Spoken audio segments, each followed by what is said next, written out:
After 10 years building my family's company, my wife plotted with her father and fired me. My wife's mom sneered, "You were always the weak one." I washed cars to survive until a client said, "Those shares you signed years ago are still yours." I saw the value, $5.7 billion. I nearly dropped the keys. The rain came down in sheets that Thursday night. The kind of rain that makes you feel like the world is washing itself clean or trying to. I remember thinking that as I sat in the back of the Uber, watching the city lights blur into watercolor streaks against the window. I was holding a small velvet box in my coat pocket, my fingers tracing its edges like a rosary. 10 years, a decade of building, sacrificing, bleeding into the foundation of something I thought was ours. The anniversary gift inside that box cost me 3 months of saved lunch money, skipped coffees, and one less birthday present for myself. But Sarah was worth it. Sarah was always worth it. The restaurant was one of those places where the waiters know your name and the wine list costs more than most people's car payments. Her father, Richard Chen, had chosen it. Of course, he had. Richard didn't do anything that wasn't a power move, even family dinners. The Sterling Group's patriarch, the man who'd built a logistics empire from a single warehouse in Queens, didn't believe in casual anything. When he called and said we needed to discuss the company's future, my stomach had tightened, but I'd pushed the feeling down. I'd learned to live with Richard's particular brand of tension. It was the price of admission to this family. I walked through those heavy glass doors at exactly 7:30. Punctuality was one of Richard's unspoken tests, and I'd learned years ago never to fail it. They were already seated. The table was round, intimate in theory, a war room in practice. Richard at the head, because even round tables have heads when Richard Chen sits down. Sarah to his right, her mother Linda to his left. And there, across from my empty chair, was David. Sarah's brother, the golden child, the one who'd spent the last decade traveling, finding himself, attending art galleries in Prague and yoga retreats in Bali while I'd been in windowless offices until 3 o'clock in the morning, rebuilding their father's supply chain infrastructure from the ground up. "You're here," Sarah said. Not hello, not I missed you, just an observation, flat as week-old champagne. I kissed her cheek. She smelled like that perfume I'd bought her last Christmas. The one she'd said made her feel powerful. Her skin was cold. "Traffic was hell," I said, sliding into my seat. I smiled at Richard, nodded at Linda, lifted a hand toward David. "Good to see everyone." Linda's eyes flicked over me like I was a wine stain on expensive upholstery. She'd never hidden her disappointment that her daughter had married me. The scholarship kid, the state school graduate, the boy from nowhere with nothing but a finance degree and what she called unrealistic optimism. She'd wanted Sarah to marry into the Goldman family or the Wangs or literally anyone whose last name came with a trust fund and a country club membership. "You look tired," Linda said. It sounded like an accusation. "He's been working," Sarah said. But there was something strange in her voice, something I couldn't place. "Haven't you, James?" "ADR weeks have that effect," I said lightly. I was trying to keep things pleasant. I was trying to keep things pleasant with them. Richard cleared his throat. That particular sound that meant we were moving to business. A waiter materialized with water disappeared. The man knew better than to interrupt Richard Chen mid-thought. "James," he began. And I noticed he didn't use my last name. He never did. I'd been married to his daughter for a decade, and I was still just James, while David was David Chen, announced with the full weight of dynasty behind it. "We've asked you here tonight because there are some significant changes coming to the Sterling Group." My heart kicked against my ribs. Changes. In Richard's vocabulary, that word carried the weight of tectonic plates shifting. "I'm listening." "Ah," I said. Sarah's hand moved to the table, her fingers drumming once, twice. A nervous habit I'd memorized years ago, back when we used to stay up late in our tiny apartment, dreaming about the future. Back when her nervous habits meant she was excited, not whatever this was. "The company is entering a new phase," Richard continued. His voice was measured, the tone he used in boardrooms when he was about to fire someone, but wanted to make it sound like an opportunity. "We're restructuring our leadership team, bringing in new vision, new energy." "That's great," I said, and I meant it. The Sterling Group had been my life's work for the past decade. I'd taken Richard's company, profitable, but stuck in the 20th century, and dragged it into the modern era. I'd implemented the automation systems that cut operational costs by 37%. I'd personally negotiated the contracts with the Chinese manufacturers that opened up the Asian market. I'd been in Shanghai, in Mumbai, in Sao Paulo, missing anniversaries and birthdays and quiet Sunday mornings. All because I believed in what we were building, what I was building for us, for Sarah, for the family I'd married into and desperately wanted to belong to. David is coming on as Chief Operations Officer, Richard said. The room tilted slightly. Just slightly. David smiled at me. It was the kind of smile where a cat gives a mouse before the paw comes down. Congratulations, I heard myself say. My voice sounded normal. That was good. I could do this. David was family. Family helped family. That's fantastic, David. You'll be great. And we're making some other changes, Richard continued. And now there was something in his voice that made my skin go cold despite the restaurant's warmth. We're simplifying our executive structure. Consolidating roles, making things more efficient. Sarah's hand stopped drumming. The silence was louder than thunder. James, Richard said. And I knew in that moment before the words came out of his mouth, I knew. We're letting you go effective immediately. The world didn't explode. The ceiling didn't fall. The other diners kept eating, kept laughing, kept living their lives while mine was being dismantled with surgical precision at table 7. I'm sorry, I said because my brain couldn't process what I just heard. What? We're terminating your position, Linda said, and there was something almost gleeful in her voice. We appreciate your contributions, of course, but the company is moving in a different direction. I looked at Sarah, my wife, my partner, the woman I'd built everything for. She wouldn't meet my eyes. Sarah, I said just her name. A question, a plea, a decade of mornings and midnights compressed into 2 syllables. It's for the best, she said quietly. We need fresh perspectives. Fresh perspectives. I'd given them the Asian market. I'd given them the automation infrastructure. I'd given them 10 years of my life. And they needed fresh perspectives. I don't understand, I said. And I hated how small my voice sounded. The Q4 numbers were record-breaking. The Melbourne contract alone. Well, this isn't about performance, Richard interrupted. This is about vision, about leadership, about family. And there it was, the word that had always been a door I couldn't quite walk through. Family. I am family, I said. I married your daughter. I've worked.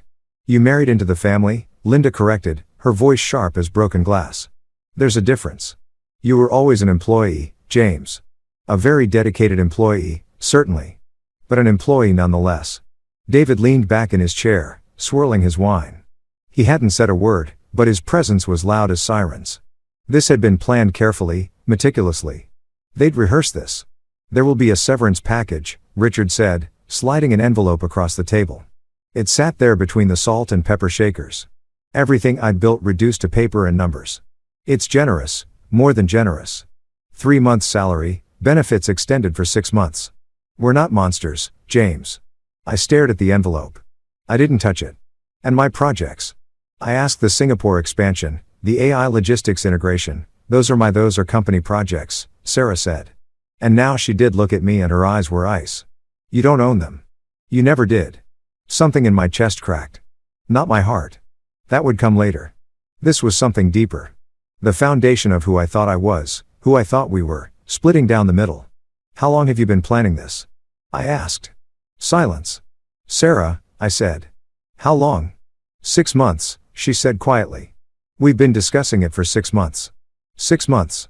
While I was in Seoul finalizing the warehouse contracts. While I was pulling all-nighters to make sure the quarterly earnings would make them proud.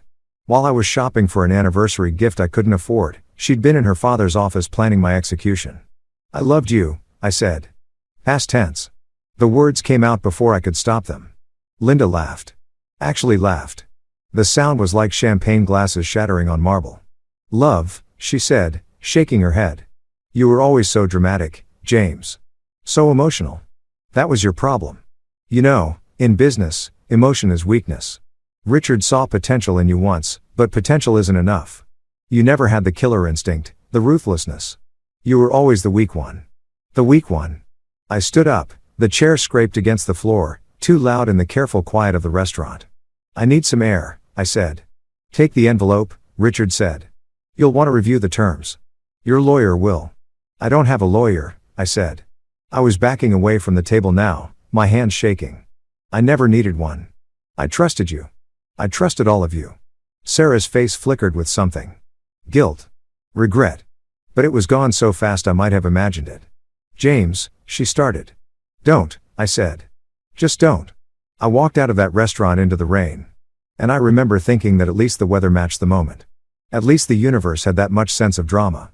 I walked for blocks, my phone buzzing in my pocket, Texts from Sarah probably, or maybe HR with my final paperwork, and I didn't look at any of them. I ended up on a bench in Bryant Park, rain soaking through my coat, the velvet box still in my pocket. I took it out, opened it, the necklace and it's intertwined with mine. The design I'd spent hours working on with the jeweler caught the streetlight and glittered like a promise that no one intended to keep. I sat there until the rain stopped, until the city around me went quiet, until the cold seeped so deep into my bones I couldn't feel my fingers. And then I went home to the apartment I could no longer afford in the building where the doorman already knew I didn't belong there anymore. You can see these things in people's eyes the exact moment you stop being someone who matters. And I started packing. 3 days later, I was sleeping on my college roommate Marcus's couch in Queens, staring at the ceiling at 4 a.m, wondering how you rebuild a life when someone's taken every single brick you used to build it. The answer I would learn was simple. You start with water and soap in someone else's car. You start at the bottom again. You start humble and you wait for the universe to remember that it owes you a receipt. The couch smelled like old pizza and broken dreams. Marcus' apartment was a studio in Atoria, the kind of place where the radiator clanged like a prisoner trying to escape and the neighbors' arguments bled through walls thin as promises. I'd lie there at night staring at water stains on the ceiling that looked like maps to countries I'd never visit and try to remember who I used to be. The first week I didn't leave the couch except to use the bathroom. Marcus would come home from his job at the tech startup, some app that promised to revolutionize grocery shopping or dating or both. I could never keep track. And he'd look at me with this mixture of pity and concern that made me want to disappear into the cushions. You got to eat, man, he'd say, leaving takeout containers on the coffee table. Thai food, Chinese, pizza. Everything tasted like cardboard. Sarah called 17 times the first 3 days. I know because I counted. I didn't answer. By day 4, the call stopped. By day 7, divorce papers arrived via courier. She'd had her lawyer, because of course she had a lawyer. Probably had one waiting in the wings the whole 6 months they'd been planning my professional murder. Draw up everything. The apartment was hers. The car was hers. The life insurance policy we'd taken out together, the joint accounts, the timeshare in Vermont we'd bought when we still believed in shared futures. All of it hers. I signed everything. I didn't have the strength to fight. And even if I did, what was I fighting for? A marriage that had been a business arrangement all along? A wife who could sit across from me at dinner and watch her father execute me without so much as a flinch. You're entitled to half, Marcus said when he saw the papers. Community property. This is New York, man. You don't have to. I don't want anything from them, I said. And I meant it. Taking her money, fighting for the apartment, dragging this out in court. That would mean I still cared. That would mean they still had power over me. I wanted to be free of them completely. Even if freedom looked like a couch in Queens and a bank account with $473 in it. The severance check came a week later. $75,000. 3 months' salary. 10 years of my life reduced to a number that wouldn't even cover a down payment in the city I'd helped them conquer. I deposited the check and started looking for work. That's when I learned what it meant to be blacklisted. The finance world is smaller than you think. Tighter. One bad word from the right person or the wrong person depending on your perspective and doors close before you even know they're there. I sent out 42 applications in 2 weeks. I got 3 responses. 2 were automated rejections. One was an interview for a junior analyst position, junior after I'd been COO, that ended with the hiring manager literally taking a phone call mid-con conversation and then telling me they decided to go in a different direction. I saw the name on his phone screen before he turned it away. Richard Chen. That's when I understood. This wasn't just about firing me. This was about erasing me. Marcus tried to help. He had connections. He said, friends in tech who were always looking for people with operations experience. But every lead went cold.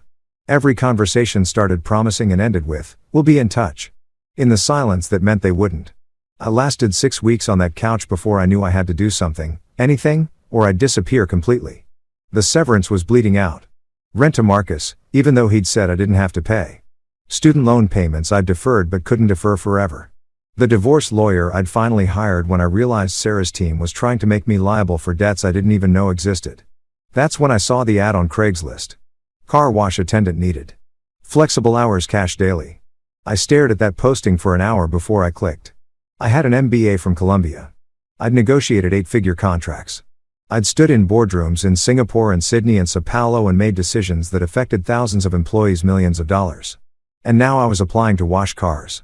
Pride is a strange thing.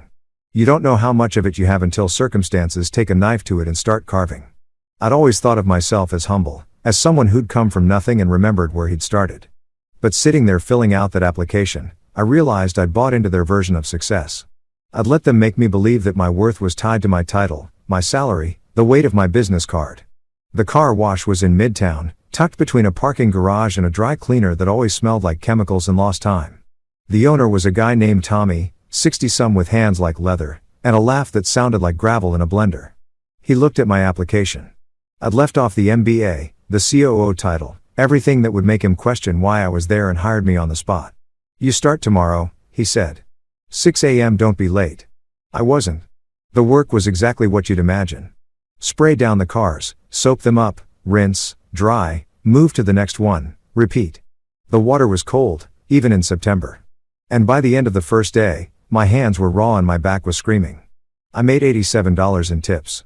It was the most honest money I'd earned in years. The other guys who worked there were good people, real people. Carlos was trying to save for his daughter's quinceañera. Miguel was sending money back to family in Ecuador. Jay was a musician who worked mornings so he could play clubs at night. They didn't ask about my past. Didn't care where I'd come from. I was just James, the new guy who didn't complain and showed up on time. For the first time in months, I could breathe. I fell into a rhythm. Wake up at 5, work until 2. Go back to Marcus's apartment. Apply to jobs I'd never hear back from. Sleep, repeat. The weeks blurred together, each one the same as the last, until I couldn't remember if it had been 2 months or 3 or 6. That's when Linda Chen found me. It was a Tuesday, unseasonably cold for October. I was driving off a black Mercedes, some hedge fund guy who never tipped, when a town car pulled up. The kind of car Richard used to send for me back when I mattered. Back when I was still pretending I was part of the family. The window rolled down and there she was, Linda, wearing sunglasses that probably cost more than I made in a month, her face arranged in an expression of carefully practiced disgust. "Well," she said, "this is appropriate." I kept drying the Mercedes. My hands were shaking, but I kept moving the cloth in small circles, focusing on the motion, refusing to give her the satisfaction of seeing me react. "I heard rumors you were working here," she continued. I didn't believe them. I thought even you would have more dignity than this, but I suppose I overestimated you. Again, Carlos was watching from the other side of the lot. I could feel his eyes on me, his protective instincts kicking in, but I shook my head slightly. This wasn't his fight. "What do you want, Linda?" I asked quietly. "Want?" She laughed. "From you? Nothing. You have nothing I want. You never did. I'm simply here to pick up my car from the garage next door." And imagine my surprise when I saw you. The great James Martinez, the boy genius who was going to revolutionize our company. Look at you now. She leaned forward, and even though I couldn't see her size behind those sunglasses, I could feel the contempt radiating off her like heat from asphalt. "You were always the weak one, James," she said. And her voice was soft, almost gentle, which made it worse. "We gave you everything, a position, a salary, a place in our family, and you squandered it. You weren't strong enough. You weren't smart enough. You certainly weren't ruthless enough. Men like Richard build empires. Men like David inherit them. Men like you." She gestured around the car wash. "Men like you wash our cars." Something in me cracked. Not broke. I was too tired to break anymore. Just cracked. A hairline fracture in whatever was left of my pride. "Is that all?" I asked. She smiled. "Yes, that's all. I just wanted to see it for myself. Wanted to confirm that we made the right decision. And looking at you now, standing there in your little uniform with your little spray bottle, I can say with absolute certainty, we did." The town car window rolled up. She drove away. I stood there for a long time, water dripping from the hose in my hand, forming a puddle at my feet. "Hey, man," Carlos said, walking over. "You okay?" "Yeah," I said. "I'm fine." I wasn't fine. I went home that night and sat in the dark in Marcus's apartment and felt something inside me that I hadn't felt in months. Not sadness, not anger, something colder, clearer, determination. They thought they destroyed me. They thought reducing me to this, to manual labor, to poverty, to public humiliation would break me permanently. They thought I'd slink away and disappear and let them write the story of who I was and what I'd meant. They were wrong. I didn't know how yet. Didn't know what I'd do or how I'd do it. But sitting there in the dark, my hands still smelling like car soap and defeat, I made myself a promise. I would rise again. Not for revenge. Revenge was messy, emotional, the kind of thing that Linda was right to say I was too weak for. No, I would rise for something better. For proof. Proof that I was never the weak one. Proof that they'd made the mistake of their lives. And when I had that proof, when I held it in my hands like evidence in a trial they didn't know they were facing, I would show them exactly what it costs to underestimate someone who had nothing left to lose. I just had to survive long enough to find it. Winter came early that year, the kind of cold that seeps into your bones and makes you wonder if you'll ever feel warm again. By November, I'd been at the car wash for 3 months, and my body had adapted in ways I never expected. My hands were calloused, immune to the cold water. My back had stopped screaming. I could look at a car and know exactly how long it would take to clean, which techniques worked best on which makes and models. I'd become an expert in something I never wanted to be an expert in. The tips were better now. I'd learned the psychology of it, the smile at the right moment, the extra attention to the wheels, the way to make small talk without being intrusive. Some regulars asked for me by name. It was a strange kind of pride being good at something so simple, so honest. Marcus had stopped asking when I was going to find real work. I think he'd realized somewhere around the second month that this was real work. Maybe the most real work I'd ever done. No politics, no backstabbing, no pretending, just water and soap and elbow grease and the quiet satisfaction of something clean that wasn't clean before. But at night, alone on that couch, I still felt the weight of what I'd lost. Not the money, not the title. Those things seemed increasingly meaningless with distance. What haunted me was the belief. The naive, stupid belief that hard work mattered, that loyalty mattered, that if you gave everything to people you loved, they'd see your worth. I'd been such a fool. It was a Wednesday morning, gray and threatening snow, when the black Audi pulled up. Q7, maybe 2 years old, immaculate, except for the road salt, the kind of car that said money without screaming it. I grabbed my spray bottle and bucket and walked over. The driver's window rolled down and a man in his 60s looked out at me. Silver hair, expensive glasses, the kind of face that had seen things and decided not to be impressed by them. He was wearing a cashmere coat that probably cost more than my entire month's rent. Full service? I asked. He studied me for a long moment. Too long. It made the back of my neck prickle. James Martinez, he said. My stomach dropped. Nobody here knew my last name. I've been careful about that. Paranoid even. The other guys called me Jimmy or Jay or just Hey You. Do I know you? I asked carefully. Robert Kleinfeld, he said, extending his hand through the window. We met once about 7 years ago. Singapore. You were negotiating the warehouse contracts for the Sterling Group. The world tilted slightly. Singapore. I remembered that trip. 3 weeks of brutal meetings, time zones that destroyed my sleep schedule. Humidity that made me feel like I was breathing water. I'd been younger then, hungry, still believing that proving myself would be enough. I shook his hand. His grip was firm, assessing. I remember, I said. You were representing the Tenku Interests real estate portfolio. You have a good memory, he said, looking pleased. I'm impressed you remember. It was a brief meeting. You were there with Richard Chen and his team. But I remember thinking, this kid, you couldn't have been 30 then. This kid actually understands what he's talking about. While the others were posturing, you were asking real questions. Smart questions. I didn't know what to say to that. Compliments felt like traps. Now Air asked and there was no judgment in the question. Just genuine curiosity. Working my bond, I said simply. I heard rumors, he said. The finance world talks. I heard you were let go from Sterling. Heard it was sudden. Heard. He paused, choosing his words carefully. I heard it wasn't about performance. It wasn't, I said. He nodded slowly. Family business. Something like that. Those are the worst kind, he said. I've seen it 100 times. Talented people chewed up because they weren't born with the right last name. It's wasteful, cruel, often. I started spraying down his car, needing something to do with my hands. He didn't seem to mind the conversation continuing while I worked. You built a lot of what made Sterling successful in Asia, he continued. The logistics infrastructure, the vendor relationships, the automation systems. I kept tabs on it. I like to know who the real players are, not just the names on the letterhead. You did good work, Martinez. Really good work. Thank you, I said. The words felt strange in my mouth. I wasn't used to professional recognition anymore. I was used to good job from Tommy when I detailed a particularly difficult car or fist bumps from Carlos when we finished a busy rush. What are your plans? Kleinfeld asked. Plans? I almost laughed. Right now, get through today. Maybe tomorrow. That's it. I looked at him directly. Mr. Kleinfeld, I appreciate whatever this is. I do. But if you're here to offer me some kind of pity job, or if you want me to feel bad about myself, or if this is I'm here because I need my car washed," he interrupted.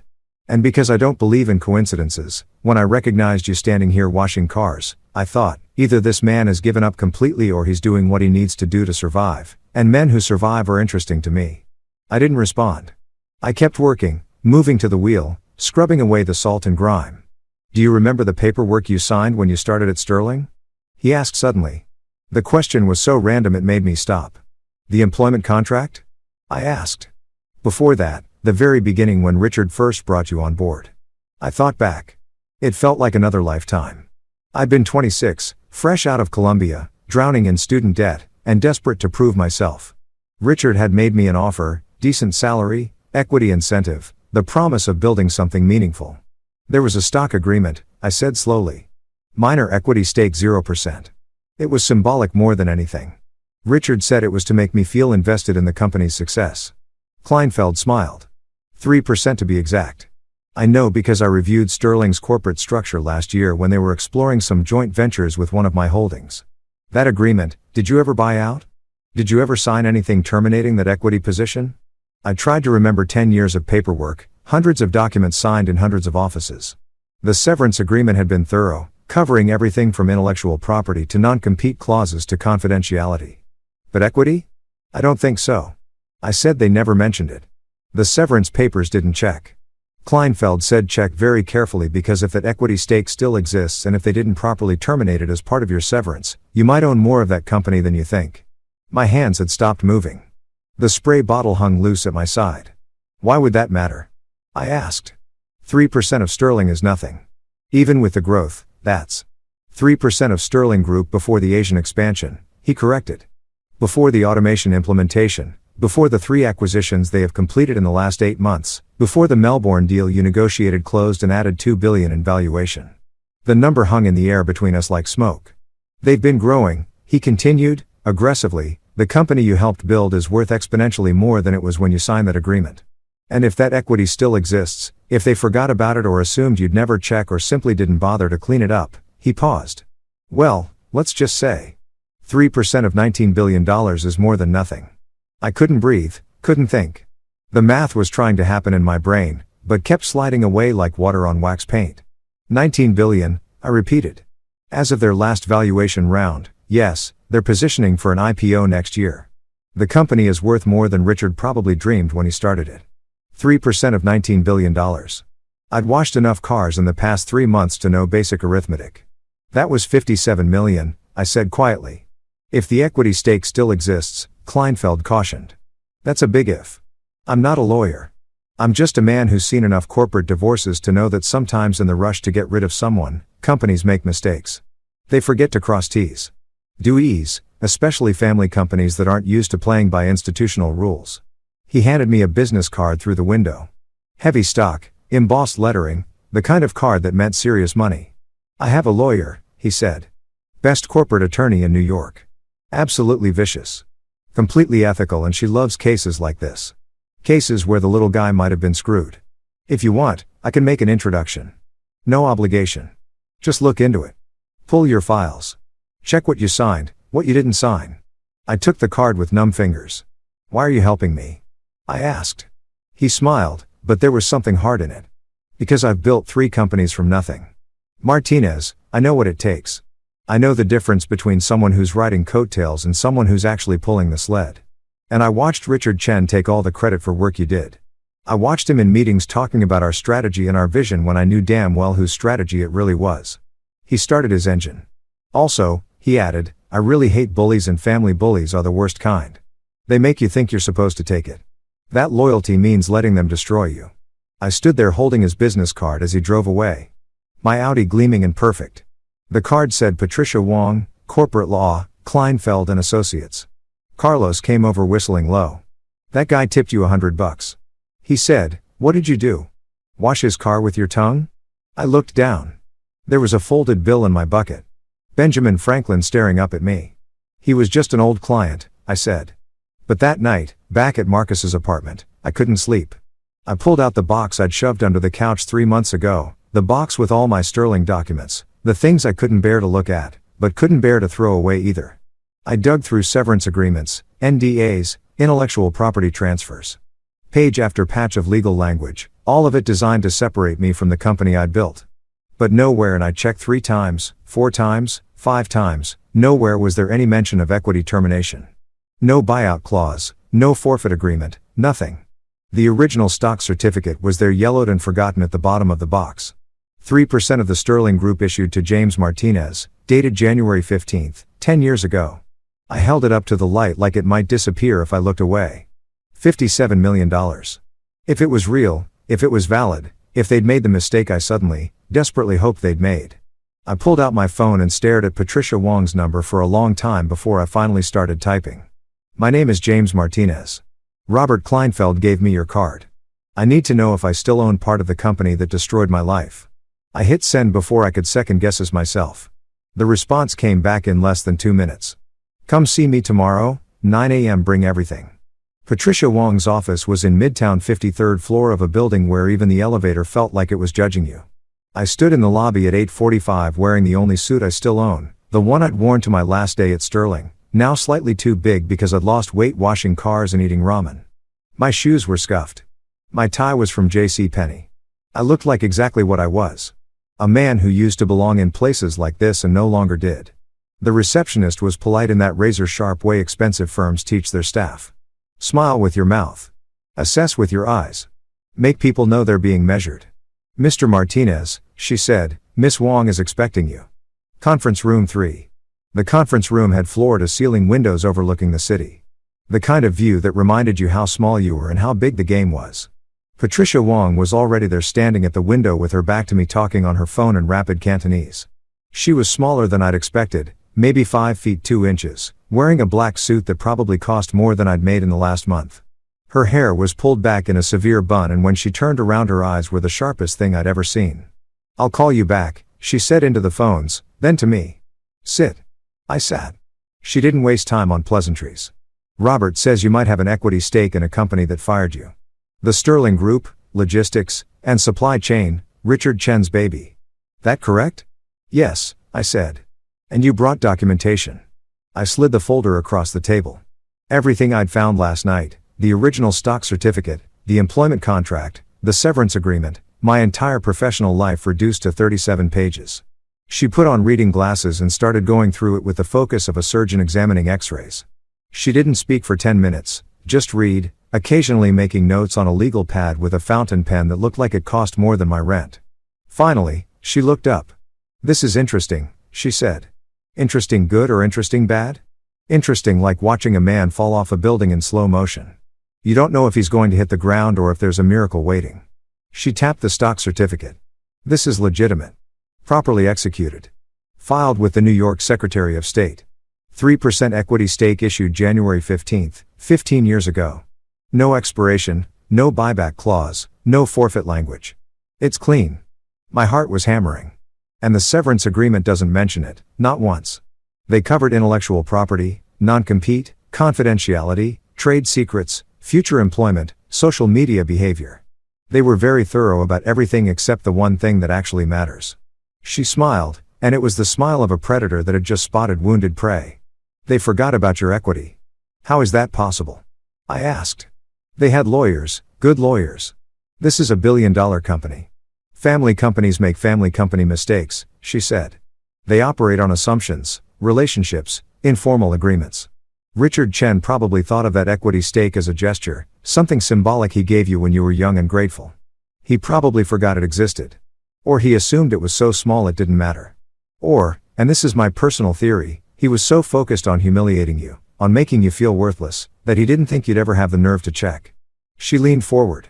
Do you know what Sterling Group's current valuation is? Kleinfeld said 19 billion. Close. As of their last funding round in September, they're valued at 18.7 billion. They're preparing for an IPO next spring. The preliminary prospectus is public record. I pulled it this morning. They're projecting a 24 billion IPO valuation. Conservative estimates say the stock will double in the first year. The numbers were too big. They kept sliding around in my head, refusing to become real. 3% of $18.7 billion, I said slowly. Is 56.1 million? She finished. Current value. If they IPO at 24 billion and you retain your shares, you're looking at 72 million. If the stock performs the way analysts predict, you could be looking at 150 million within 3 years. The room was spinning. I gripped the edge of the table. But there's a problem, she continued. Actually, several problems. First, that equity is currently illiquid. You can't just cash it out. It's shares in a private company. Second, if they discover you're claiming this stake, they will fight hard. They'll argue that it was invalidated by your termination, that there was a verbal agreement, that you waived it somehow. They'll drown you in motions and depositions and legal fees until you give up. So, I can't win, I said. My voice sounded hollow. I didn't say that. Her smile widened. I said they'll fight, but here's what they don't know yet. You have time on your side. That IPO prospectus, it has to disclose all shareholders with stakes above 1%. Your name isn't on it, which means either they genuinely forgot you exist or they're committing securities fraud by omitting a material shareholder. Either way, the SEC would be very interested. She pulled out a thick document and slid it across the table. This is what we call leverage, Mr. Martinez. If we threaten to go to the SEC before the IPO, Richard Chen has 3 choices. 1. Fight us and delay the IPO while they sort out the shareholder dispute, which will cost them millions and make investors nervous. 2. Buy you out immediately at current valuation to make you go away quietly.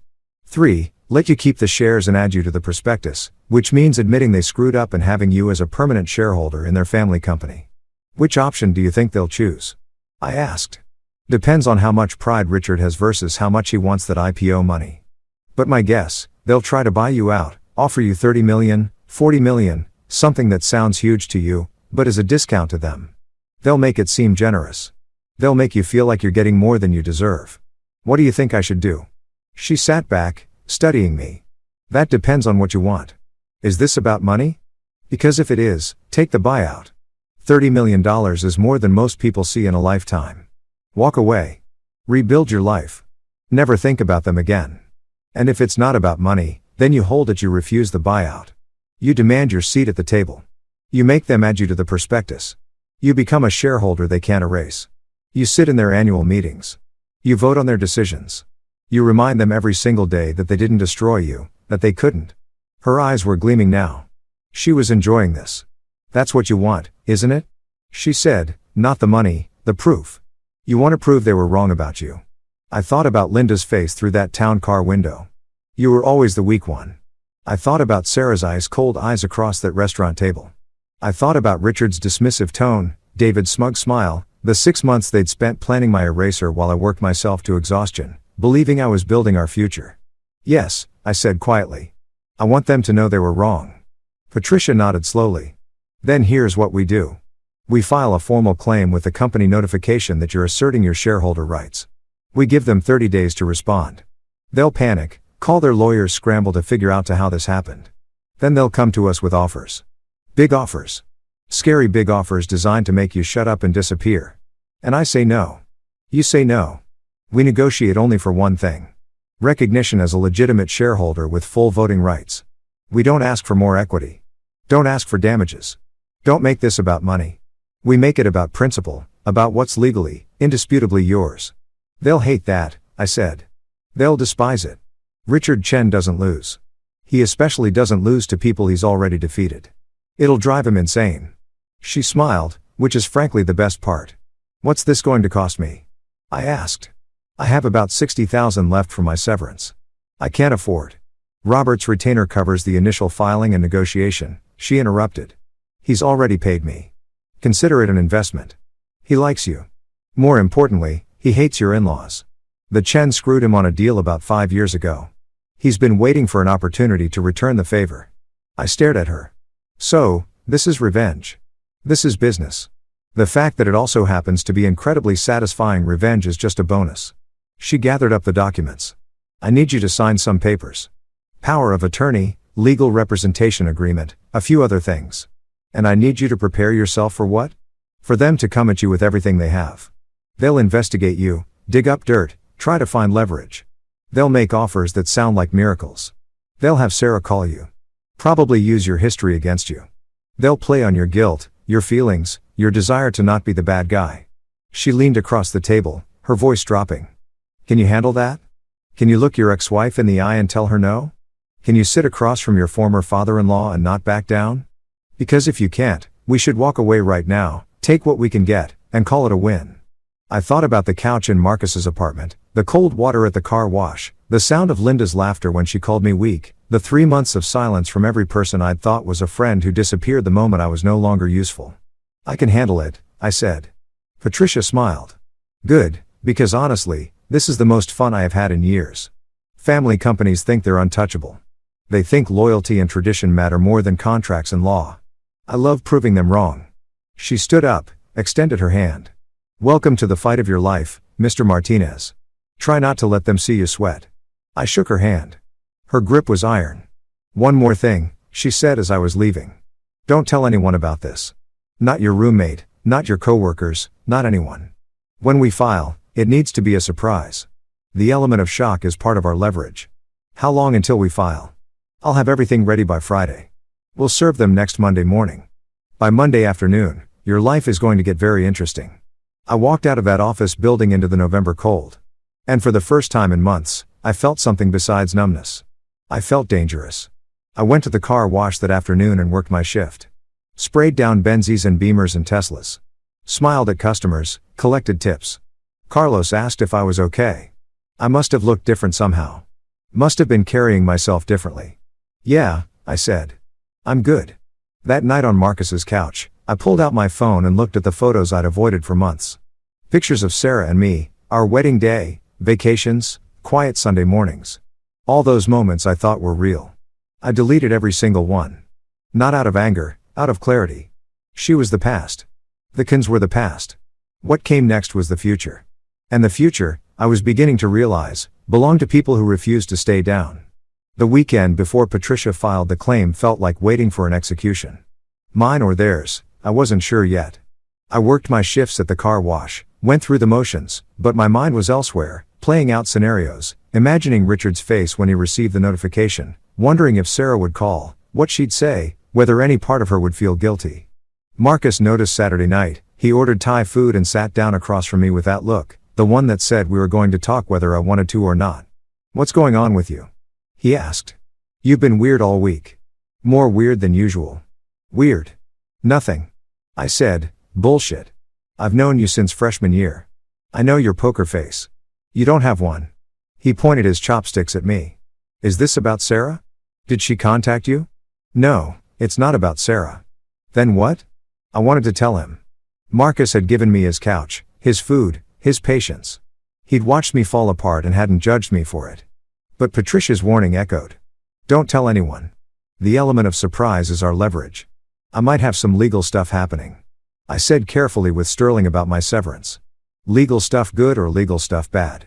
Potentially very good, but I can't talk about it yet. He studied me for a long moment, then shrugged. Okay. But if you need anything, money, backup, someone to punch Richard Chen in the face, I'm here. I smiled despite myself. I'll keep that in mind. Monday morning came too fast and too slow. I called in sick to the car wash, first time in 3 months, and spent the hours between 6 a.m. and 9 a.m. pacing Marcus' apartment, checking my phone every 30 seconds, even though Patricia said she wouldn't contact me until after the papers were served. At 9:47 a.m., my phone rang. Patricia's number. It's done, she said. Courier delivered the shareholder notification and legal claim to Sterling Group's corporate headquarters at 9:30. They'll be reading it right about now. My mouth was dry. What happens next? We wait. They'll need time to verify the claim. Panic. Call their employers. I'd expect to hear something by end of business today. Maybe tomorrow if they're being strategic.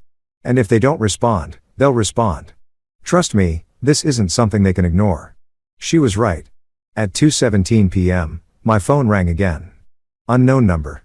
I let it go to voicemail, heart hammering. The voicemail notification popped up. I played it on speaker. James, this is David Chen. His voice was tight, controlled, but I could hear the fury underneath. We need to talk. Call me back immediately. This is absurd. Whatever game you're playing, it needs to stop. Call me. I forwarded the voicemail to Patricia without responding. At 3:45 p.m., another call. Richard Chen, this time I didn't answer. His voicemail was shorter, colder. James, my lawyers are reviewing your claim. This is highly inappropriate. We treated you fairly, More than fairly. I expect to hear from you or your counsel by end of business tomorrow. At 5:30 p.m., the call I'd been dreading, Sarah. I stared at her name on my screen for all 6 rings before it went to voicemail. Her voice when it came through sounded tired, defeated, almost human. James, it's me. I know you probably don't want to talk to me. I understand that, but please can you call me back? This thing with the shares, we need to discuss it. My father is losing his mind. David is threatening to sue you into oblivion. It's chaos here. A pause. Please just call me. Let's figure this out like adults. Like adults. Like we hadn't been adults when they planned my firing over 6 months. Like we hadn't been adults when they humiliated me at that restaurant. Like we hadn't been adults when she sent divorce papers while I was sleeping on a couch in Queens. I deleted the voicemail. Patricia called at 6. I've received 3 calls from Sterling's legal team. They want to meet tomorrow if possible. They're offering to fly me to their offices. What did you say? I said we'd meet at my office Thursday at 2 p.m. and they could bring whoever they wanted. They didn't like it, but they agreed. They're scared, James. Really scared. Why Thursday? Why not tomorrow? Because desperation is a curve. Tomorrow they'd be angry.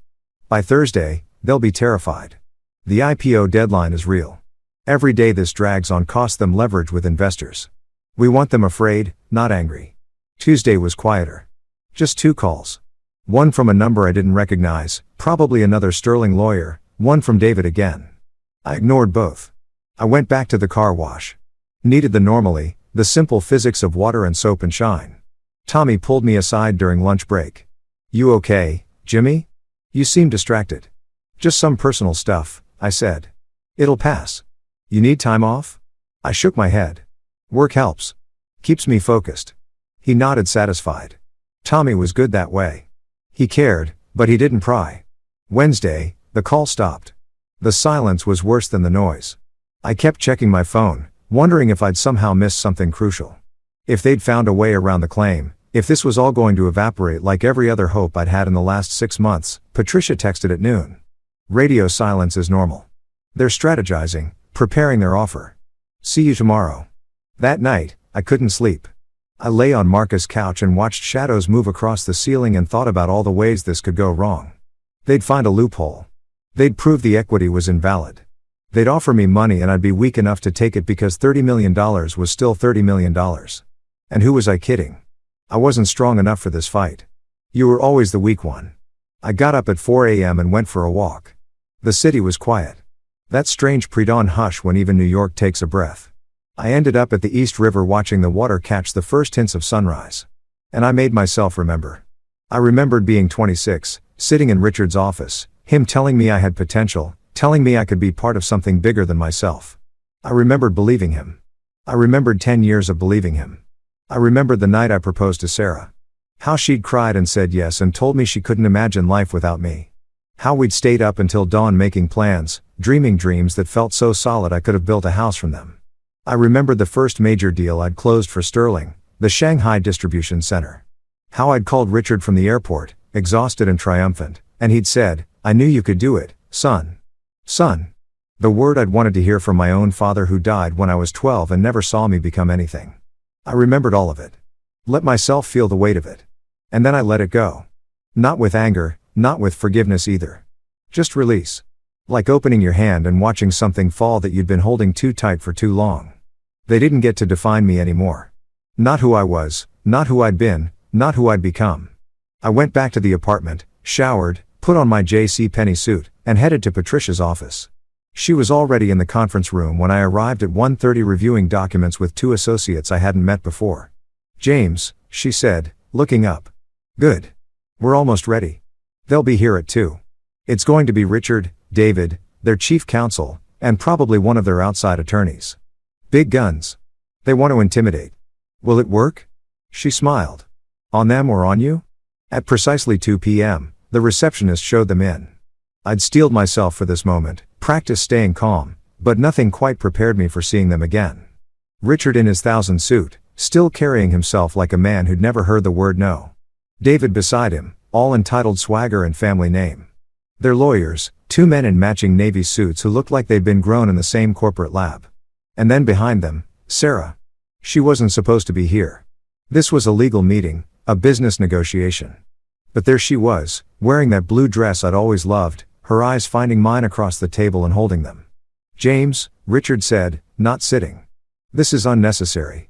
"Mr. Chen," Patricia interrupted smoothly. "Please sit. We have a lot to discuss." They sat. The lawyers immediately started pulling out documents, tablet computers, a whole arsenal of legal weaponry. Patricia just smiled and folded her hands on the table. "I'll make this simple," Richard said, his voice tight. "That equity agreement was a courtesy, a gesture. It was never meant to be this. You left the company. You took a generous severance. This claim is frivolous and frankly insulting. The claim is legally valid." Patricia said, "The equity was never terminated. Your severance agreement doesn't mention it. Your termination letter doesn't mention it. There is no paperwork anywhere that invalidates Mr. Martinez's ownership stake. You made a mistake, Mr. Chen. It happens. We're prepared to offer a settlement." One of the lawyers said, $20 million, full release of all claims, confidentiality agreement. Mr. Martinez can walk away and rebuild his life. 20 million. The number hung in the air like a golden parachute. 6 months ago, a week ago, maybe even yesterday, I might have taken it. "No," I said. Sarah's eyes widened, Richard's jaw clenched. "Excuse me," David said. "You're washing cars for minimum wage and you're turning down $20 million. "I'm turning down $20 million, I confirmed. "Then you're an idiot," David said. "David," Sarah said quietly. "Don't." $25 million, Richard said. "Final offer. Take it or we'll bury you in litigation. We have resources you can't imagine. We'll fight this for years, decades. You'll spend every penny you have and still lose." Patricia leaned forward. "Mr. Chen, let me be very clear. My client isn't interested in a buyout. Not at 20 million, not at 50 million, not at any number. He wants what's legally his recognition as a shareholder with full voting rights. That's all." "That's not acceptable," Richard said. "Then we have a problem," Patricia said, "because your IPO prospectus is due for final SEC filing in 6 weeks, and right now it's incomplete. You failed to disclose a material shareholder. That's securities fraud, Mr. Chen. The penalties are severe. The delays could be catastrophic." The room went very quiet. "You're threatening us," Richard said slowly. "I'm stating facts. You have 3 options. Buy him out. He's declined. Fight him in court. That delays your IPO and cost you hundreds of millions. Or recognize his legitimate stake and add him to the prospectus. Those are your choices." "There has to be another way," Sarah said. And she was looking at me now. Really looking at me. "James, please. We can work this out, you and me, like we used to." And there it was. The play Patricia had warned me about, the emotional manipulation, the call back to better days. "There's nothing to work out," I said quietly. "I own 3% of Sterling Group. I've owned it for 10 years. I'm not giving it up. I'm not selling it. I'm keeping what's mine. After everything we gave you," Richard started. "You gave me nothing," I said, and my voice was steady, calm, the calmest I'd felt in months. "I earned everything. Every contract, every deal, every innovation. I built your Asian expansion. I designed your automation systems. I made you billions. And you fired me over dinner like I was nothing." "You were family," Sarah said, and her voice cracked. "I was never family. Your mother made that very clear." Richard stood up. "We're done here. You want a war, James? You'll get one." "Mr. Chen," Patricia said, not standing. "The law is very simple. He owns the shares. You can't erase that. You can fight it, waste everyone's time and money, but the outcome is inevitable. Or you can be smart. Add him to the prospectus. Let him keep his 3%. Stay silent. Vote his shares as a block with yours. He's willing to agree to that. You get your IPO. He gets his dignity. Everyone walks away." Richard stared at her, then at me. I watched him calculate, saw the precise moment he realized he'd lost. "I need time," he said finally. "You have until Monday," Patricia said. "After that, we file with the SEC." They left, all of them. Sarah lingering for just a moment at the door, looking back like she wanted to say something, but she didn't. The door closed. Patricia turned to me, grinning. "Well, that went better than expected." I was shaking. Adrenaline, fear, relief, everything at once. "Did we win?" I asked. "What? Yet, but we're close. Very close." My phone buzzed. Text from an unknown number. "We need to talk privately. Just you and me. Please, Sarah." I showed Patricia. She raised an eyebrow. Your call, she said, but be careful. She's either genuinely sorry or she's trying one last play. I stared at the message for a long time. Then I turned off my phone. I didn't turn my phone back on until Friday morning. When I did, there were 43 missed calls. 17 from Sarah, 12 from David, 8 from unknown numbers. Probably their lawyers trying different tactics.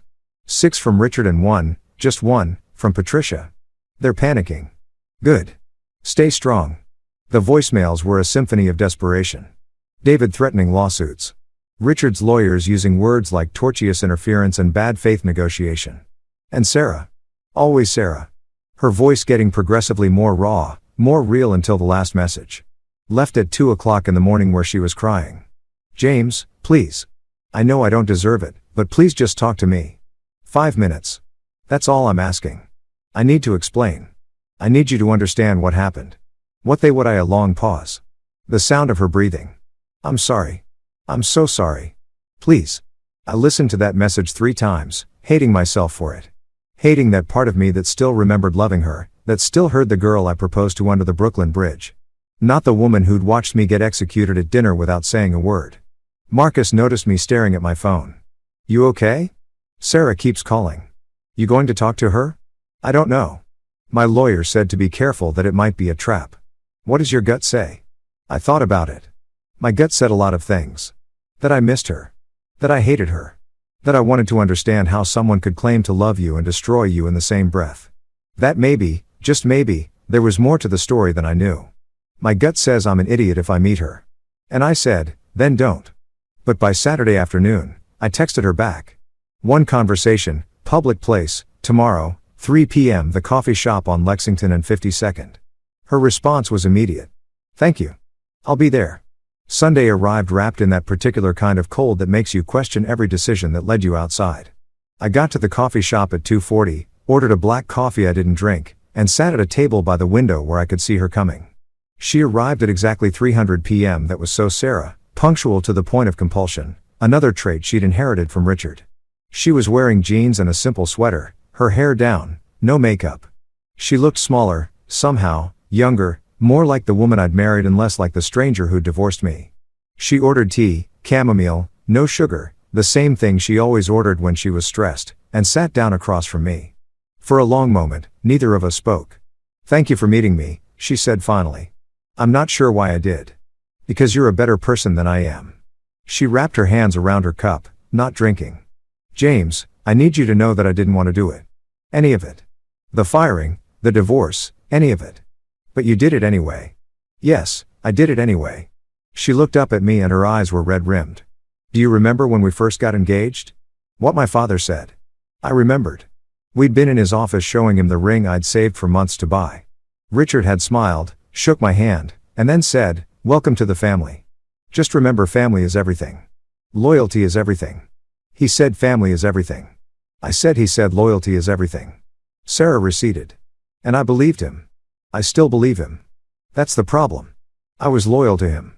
I said I gave him 10 years. I gave him everything. You were loyal to the company. Not to him, not to us. Not really. She saw my expression and held up a hand. I know how that sounds. I know it's not fair, but that's how he sees it. You were always an outsider, James. You worked harder than anyone, sacrificed more than anyone, but you were never one of us. Not really. Because I didn't have the right last name. Because you didn't think like us. She leaned forward. The Melbourne deal. Do you remember what my father wanted to do?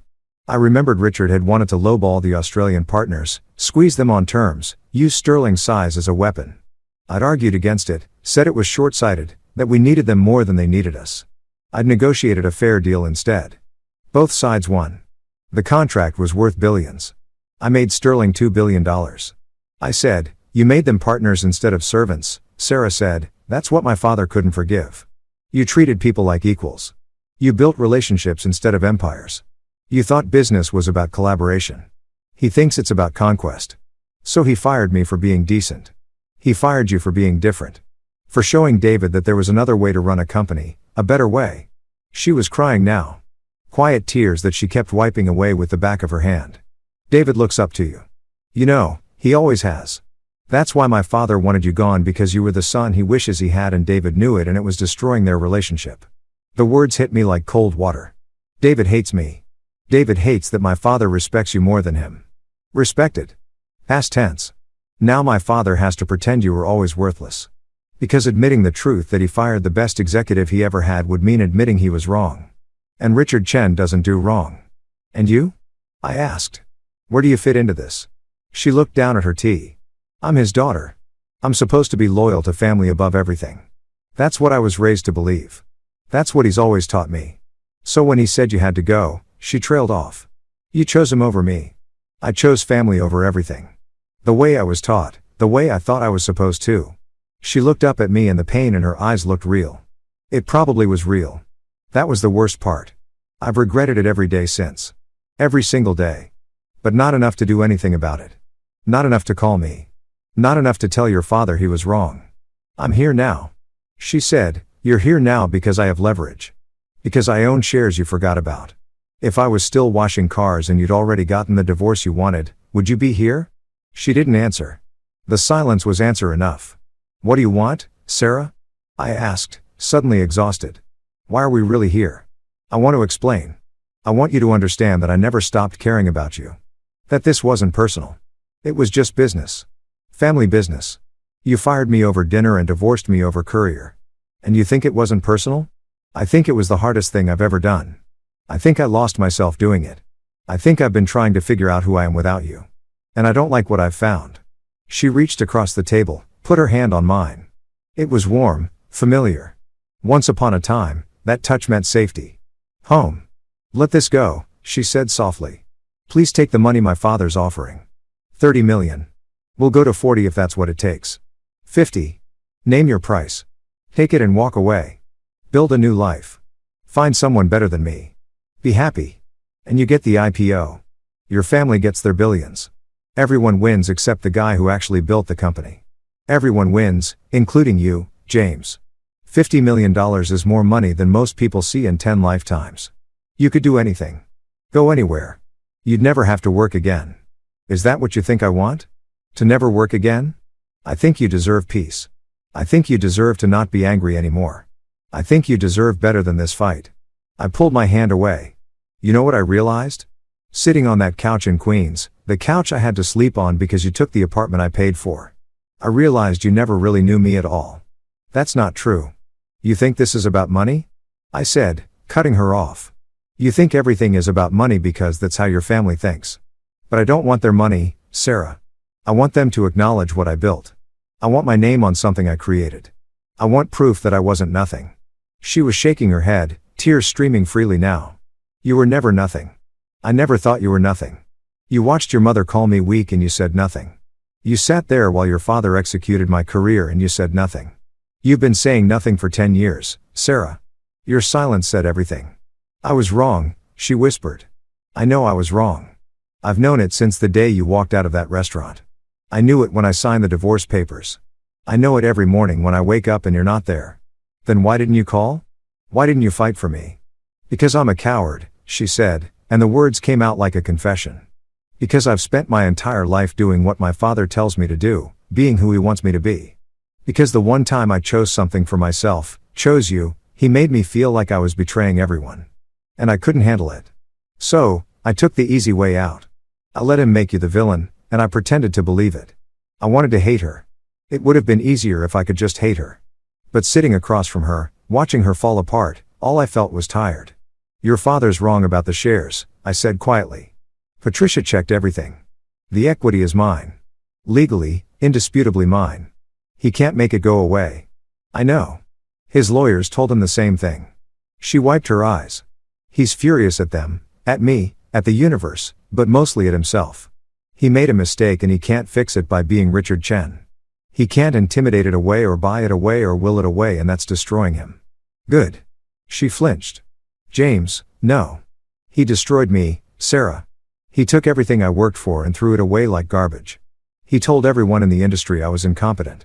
Made sure I couldn't get hired anywhere. Your mother watched me wash cars and laughed about it. You all treated me like I was disposable. So, forgive me if I don't feel sympathy for Richard Chen having a bad week. It's more than a bad week. The IPO is in jeopardy. The investors are getting nervous. David is panicking because he doesn't actually know how to run operations. He's been faking it, using all your old systems and pretending he invented them.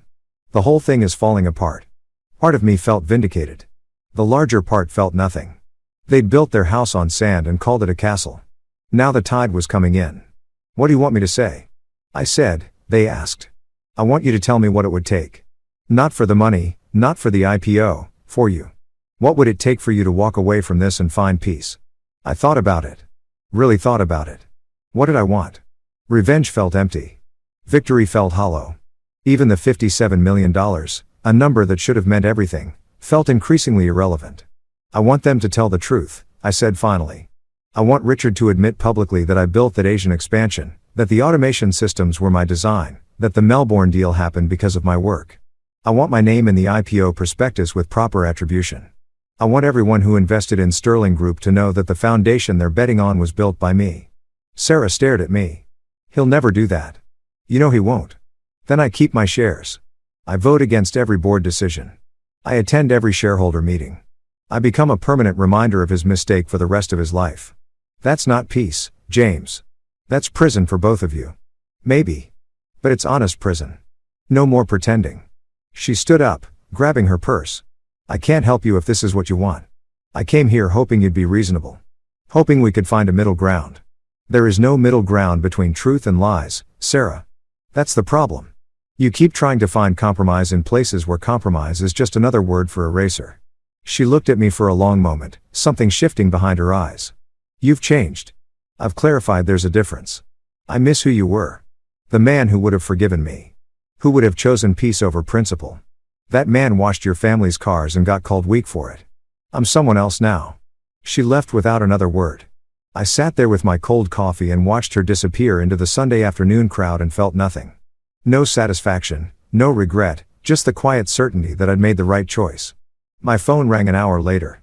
Patricia, Sarah Chen just left my office, she said. She came by unannounced, wanted to make one final plea. She offered $75 million on behalf of her father.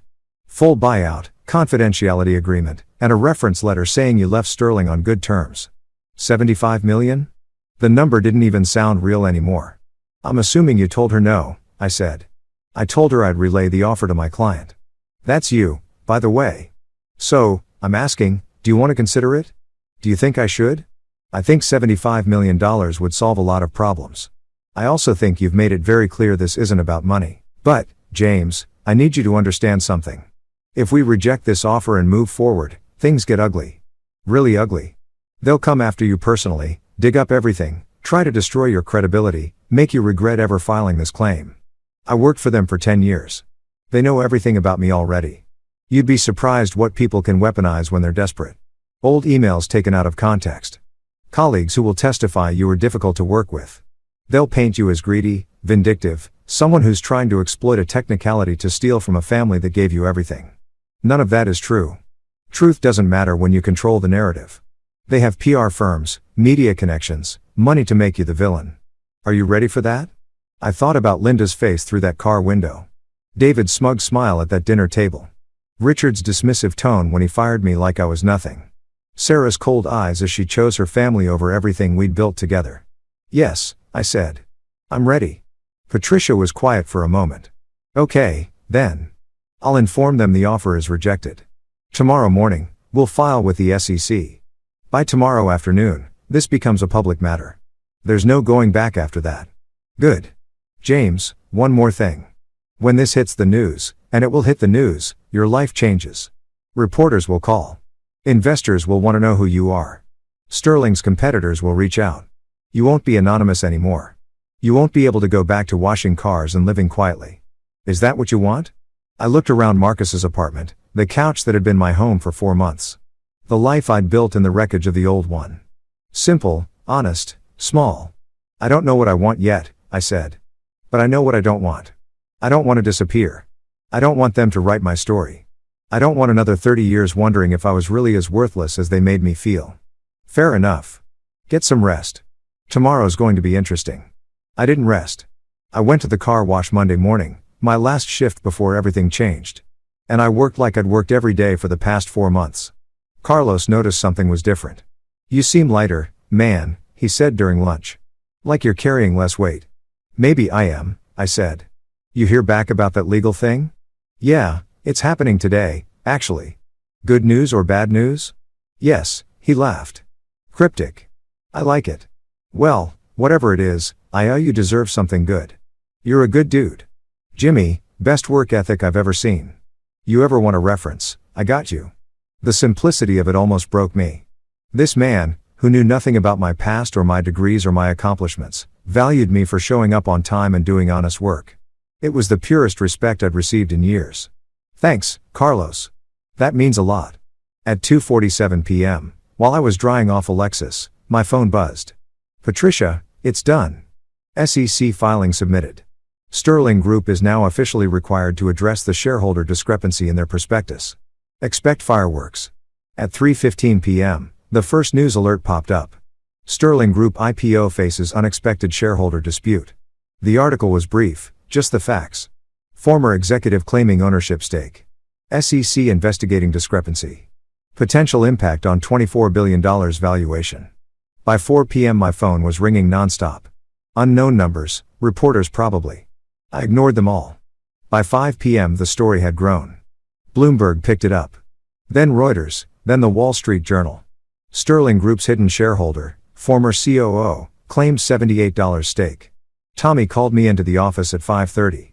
He had his laptop open, an article on the screen. He looked at me, then at the screen, then back at me. James Martinez, he read aloud, former chief operating officer of Sterling Group, claiming 0.3% equity stake valued at approximately $70 million. James, is this you? I nodded. You're a millionaire. Not yet. Maybe never. It's complicated. He sat back in his chair processing. You've been washing cars for 4 months. You're potentially worth $70 million and you've been washing cars. I needed the work. I needed to remember what honest work felt like. He laughed, shaking his head in disbelief. You're either the craziest or the chest person I've ever met. I can't decide which. Can I finish my shift? Are you kidding? Get out of here. Go deal with whatever this is. And James, he stood up, extended his hand. It's been an honor having you. Not because of the money or the company or any of that. Because you showed up every day and did the work without complaining. That's character. That matters more than all the millions in the world. I shook his hand, feeling a lump in my throat. Thanks, Tommy, for everything. For giving me a chance when no one else would. You ever need a reference? You know where to find me. I left the car wash for the last time and walked to Marcus's apartment through the early evening cold. The city felt different somehow, sharper, more alive. Or maybe I was just paying attention again. Marcus was already home when I arrived, his laptop open. The news on the screen. Dude, he said, dude, you're on Bloomberg. You're on CNBC. They're talking about you on the business channels. I know.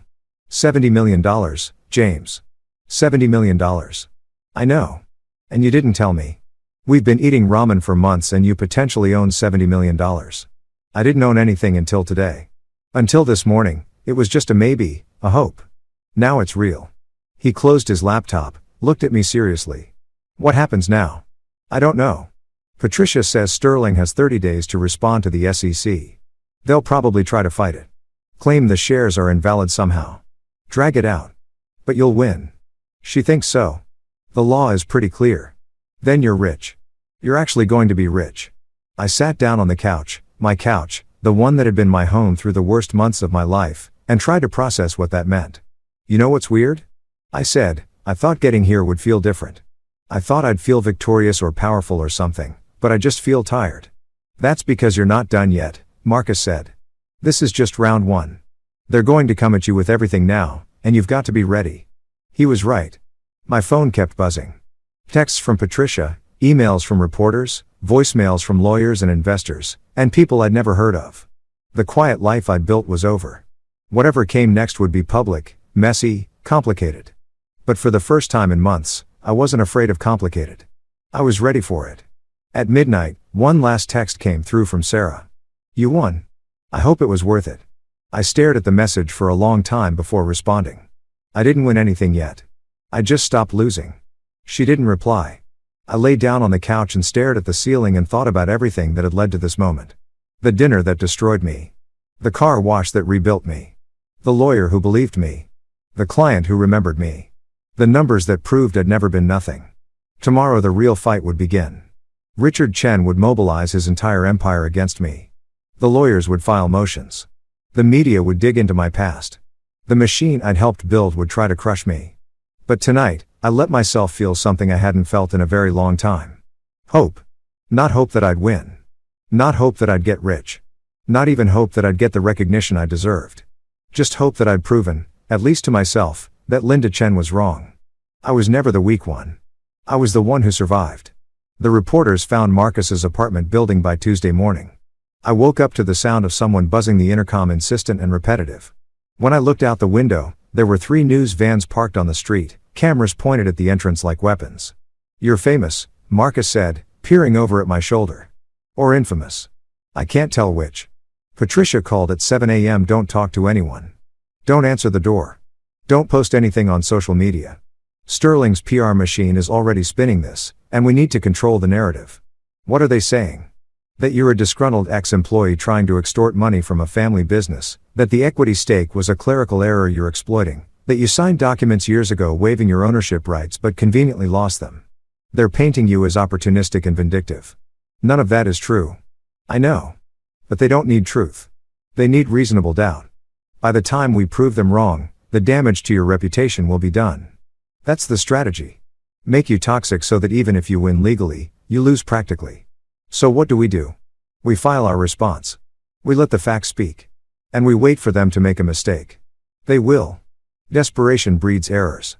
Richard Chen's not used to fighting defensive battles. He'll overreach. She was right about the desperation. By noon, Sterling Group had filed 3 separate motions. One to dismiss my claim as frivolous. One to freeze any potential distribution of shares pending litigation, and one requesting an emergency injunction to prevent me from voting my shares at any future shareholder meetings. Patricia called them legal spam, volume over substance. By Wednesday, the story had evolved. The Wall Street Journal ran a feature, The $70 million Question, Did Sterling Group's Family Dynasty Forget Their Star Employee? The article was surprisingly balanced. Detailing my role in the Asian expansion, the automation systems, the Melbourne Mayan deal. They'd interviewed former colleagues who went on record saying I'd been the operational genius behind Sterling's transformation. They'd also interviewed David, who called me a talented employee who never understood the difference between doing your job and owning the company. The phrase made my blood boil. Doing your job like 10 years of 80-hour weeks, missed anniversaries, sacrificed health was just clocking in and out. But the article also included something I hadn't expected. A quote from Robert Kleinfeld. James Martinez was the most capable executive I've encountered in 30 years of business. If Sterling Group built an empire in Asia, he was the architect. The Khans may have provided the capital and the name, but Martinez provided the vision. History will remember that even if they'd prefer it didn't. I called him that afternoon. "Thank you for the quote. You didn't have to do that. I didn't do it for you," he said, though his tone was kind. "I did it for accuracy and because watching Richard Chen squirm is excellent entertainment. How are you holding up?" "I'm surviving barely." That's all you need to do. Survive longer than they can maintain the pressure. Rich people get bored easily, stay boring, stay consistent, and they'll eventually cave. You really think so? I know. So, I've seen this play out 100 times. The only question is whether you have the stomach for it. I thought about that a lot over the next few days. Did I have the stomach for this? Every morning brought new attacks. Sterling's lawyers filed motion after motion. Each one more aggressive than the last. They demanded access to my financial records, claiming I'd mismanaged company funds during my tenure. They subpoenaed my emails, looking for anything that could be twisted into malfeasance.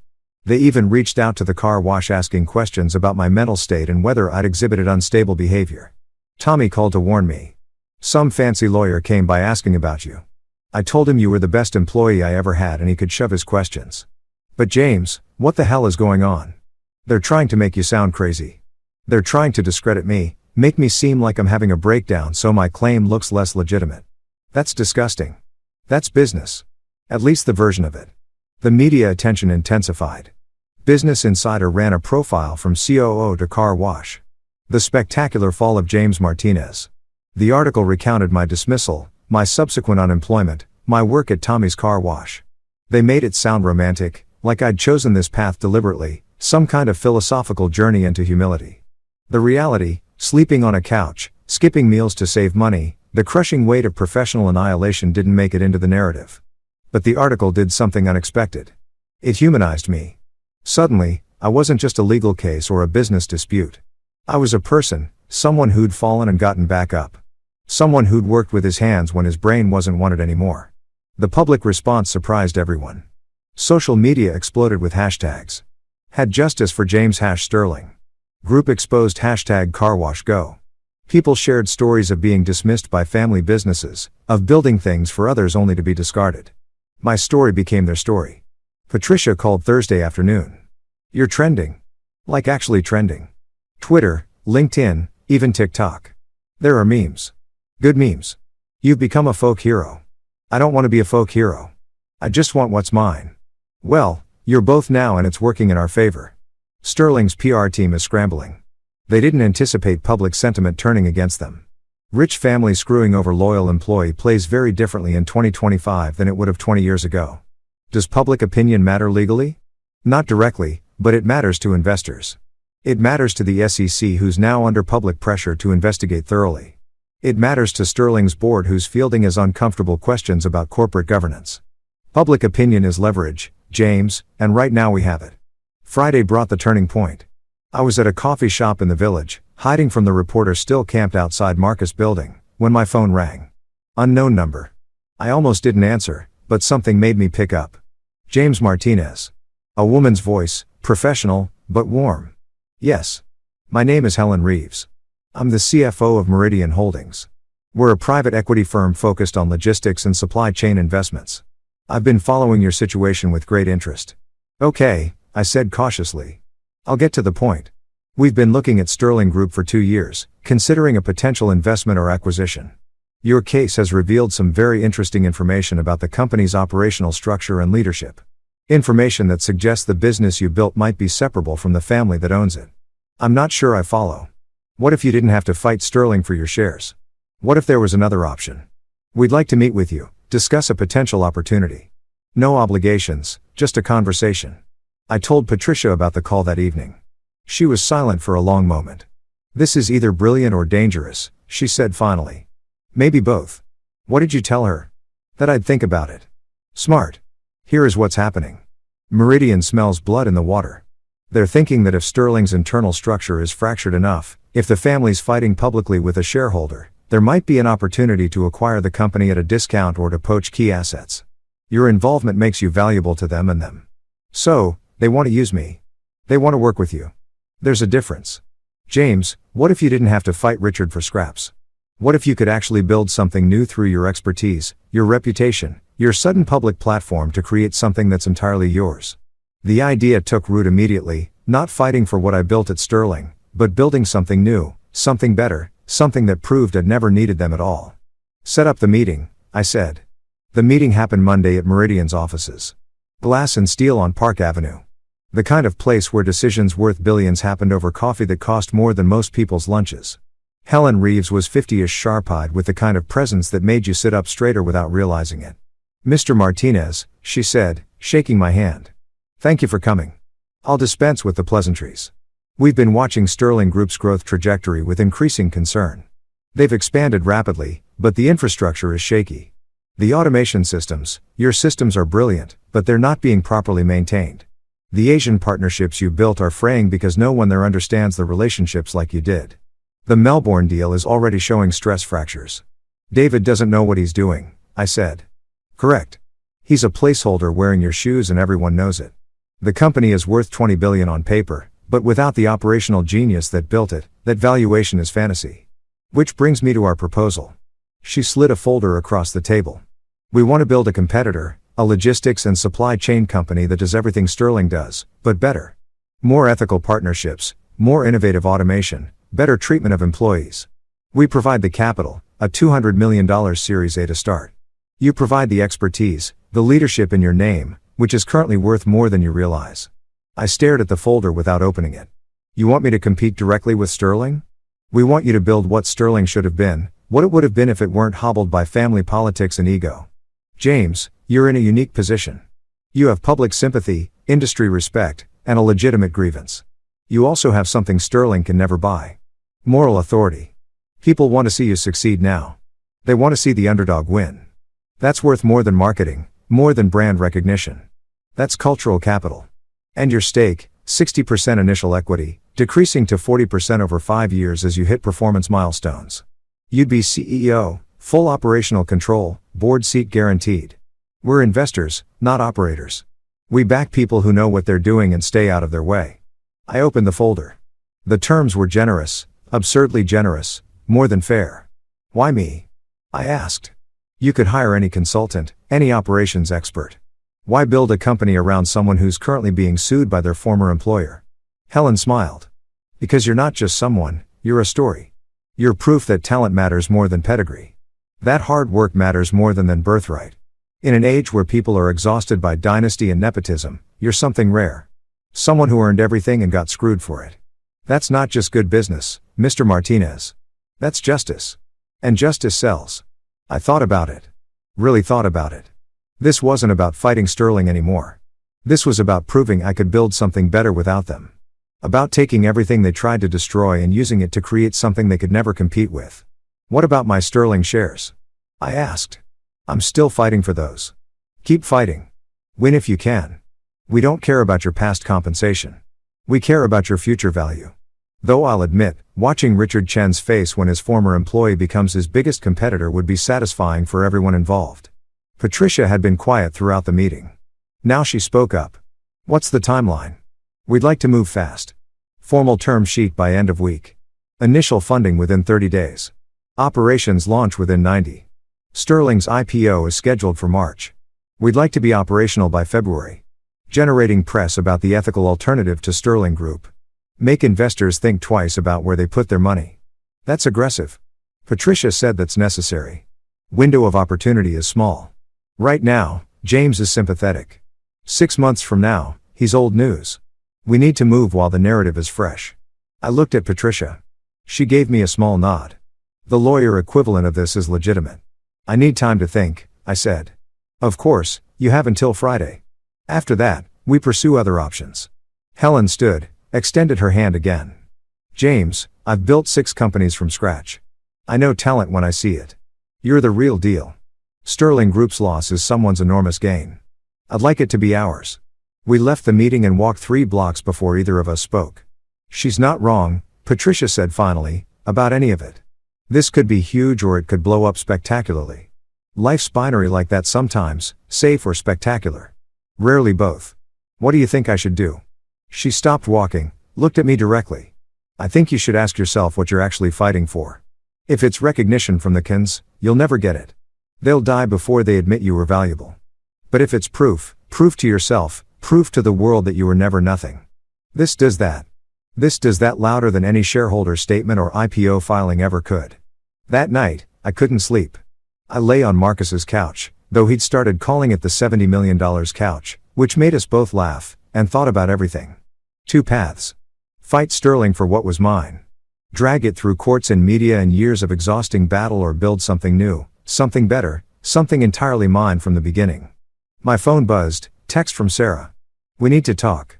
My father is willing to negotiate, please, before this gets worse. I stared at the message, then typed back, there's nothing to negotiate. I'm done fighting over scraps. Her response came immediately. What does that mean? I didn't answer. Instead, I pulled up Helen Reeves's number and started composing an email. The subject line was simple. I'm in. The term sheet arrived Wednesday morning. 47 pages of legal precision that essentially said, we believe in you enough to bet $200 million on it. I read it 3 times with Patricia, then once more alone, making sure I understood every clause, every contingency, every way this could either liberate me or bind me to something worse than Sterling ever was. It's clean, Patricia said after our final review. Remarkably clean. No hidden traps, no poison pills. The equity vesting schedule is aggressive but fair. The performance milestones are ambitious but achievable. Helen Reeves wasn't lying. They really do want you to succeed. And if I fail, then you fail with $200 million of their money, not yours. You are risking your reputation and your time. They're risking capital. That's the deal. That's always the deal. I signed it Thursday afternoon in Meridian's conference room, the same room where Helen had made her pitch. This time there were more people, lawyers, accountants, board members, all watching as I put my name on something that would either validate everything I'd ever believed about myself or prove that I'd been lucky once and foolish twice. "Congratulations," Helen said, shaking my hand. "You're now the CEO of Martinez Global Logistics. We've already filed the corporate paperwork, secured the initial banking relationships, and leased office space in Long Island City. You start Monday." "Martinez Global Logistics," I said. "That's the name. Your reputation is the brand. People want to work with you, invest in you, believe in you. We're not hiding that. We're celebrating it." She handed me a folder. Inside, you'll find preliminary budgets, hiring authority, and a list of consultants we've identified who might be interested in jumping ship from Sterling. All former colleagues of yours, all people who've reached out expressing interest in working with you again. I opened the folder, 23 names, people I'd worked with, trained, mentored, operations managers, logistics coordinators, systems architects, the backbone of what I'd built at Sterling. They'd leave Sterling to work with me. They already want to. We've had preliminary conversations with 14 of them. All expressed enthusiasm. Most are just waiting for the official offer. "James, you weren't just good at your job. You were the reason a lot of talented people stayed at Sterling as long as they did. You created loyalty. Now you get to benefit from it." The news broke Friday morning. Business Insider ran it first. Former Sterling COO launches competitor with $200 backing. By noon, it was everywhere. Bloomberg, Reuters, CNBC, Wall Street Journal. The narrative wrote itself. Disgraced executive rises from car wash to CEO, backed by major private equity firm, preparing to challenge the family business that destroyed him. Sterling stock, they'd done a small private placement ahead of the IPO, dropped 4% on the news. My phone exploded. Reporters, investors, former colleagues, people I hadn't heard from in years suddenly wanting to reconnect. I ignored most of them, but I did answer when Robert Kleinfeld called. "Congratulations," he said. "Though, I'm not surprised. I told you survival was the strategy. You've done more than survive. I haven't done anything yet. Right now, it's just a term sheet and a dream. It's more than that. It's a threat to Sterling, to Richard, to the entire narrative. They've been building about you being worthless. You've turned their biggest weapon, your dismissal, into your greatest asset. That's rare. That's smart. I had good help. You had good instincts. The help just gave you permission to trust them." Sarah called that afternoon. I let it go to voicemail. Her message was short, clipped, professional. "We need to discuss your new venture. There are legal implications regarding non-compete clauses in intellectual property. Call me back." I forwarded it to Patricia without listening to it again. "They're panicking," Patricia said when she called back. "I've received similar messages from their legal team. They're claiming you're violating your severance agreement, that there was an implied non-compete, that you're using Sterling's trade secrets. It's all bluster. Your severance agreement specifically allowed you to work in the industry. There's nothing about not competing. They're just scared. Should I be worried? Only if you actually are using their trade secrets. Are you? No. Everything I'm building is based on my own knowledge, my own experience. I'm not taking files or client lists or proprietary systems. I'm just doing what I know how to do. Then they can threaten all they want. They won't win. But James, be prepared. They're going to try to make this ugly. They'll claim you're stealing clients, poaching employees, undermining their business. The fact that you're actually just competing fairly won't stop them from claiming otherwise." She was right. By Monday morning, my first official day as CEO of Martinez Global, Sterling had filed an emergency motion seeking to block me from hiring any former Sterling employees, claiming I was engaging in a coordinated campaign of corporate raiding. Helen Reeves laughed when she saw it. "They're terrified. Employees wanting to work for you isn't raiding. It's consequences.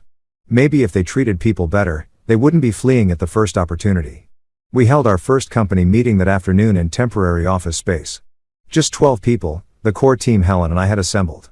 4 former Sterling employees who'd officially resigned that morning. 3 consultants with deep logistics experience. 2 tech specialists Helen had recruited from a failed startup, an HR director, a CFO, and me. "Thank you all for being here," I started.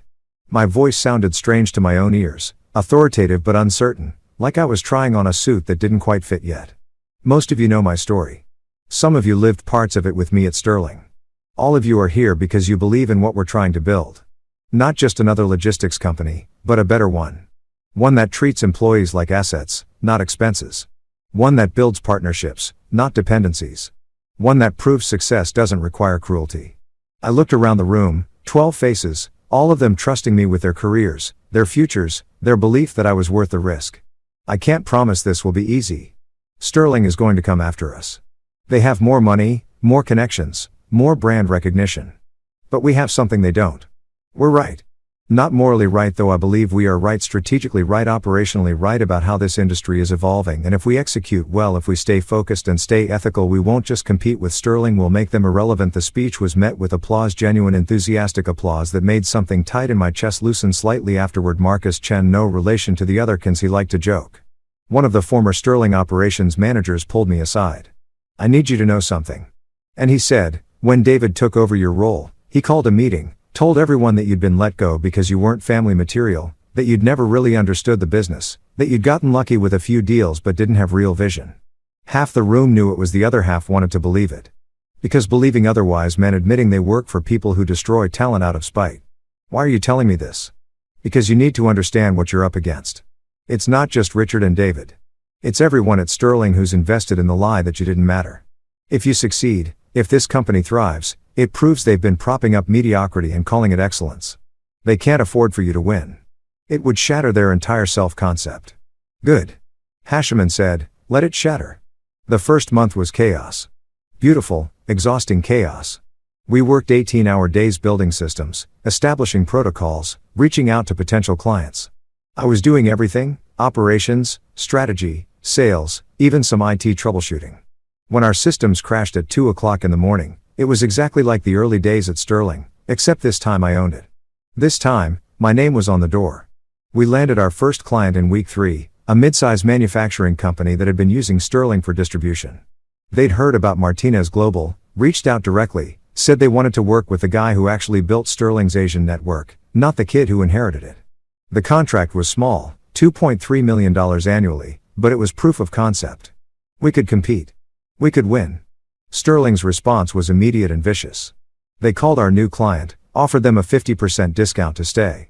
The client called me, told me about the offer, asked what we could do. Nothing. I said, we can't match that. They're operating at a loss to keep you. It's not sustainable. So, I should take their offer. You should do what makes sense for your business. If price is all that matters, take Sterling's deal. But understand, they're only doing this because they're afraid.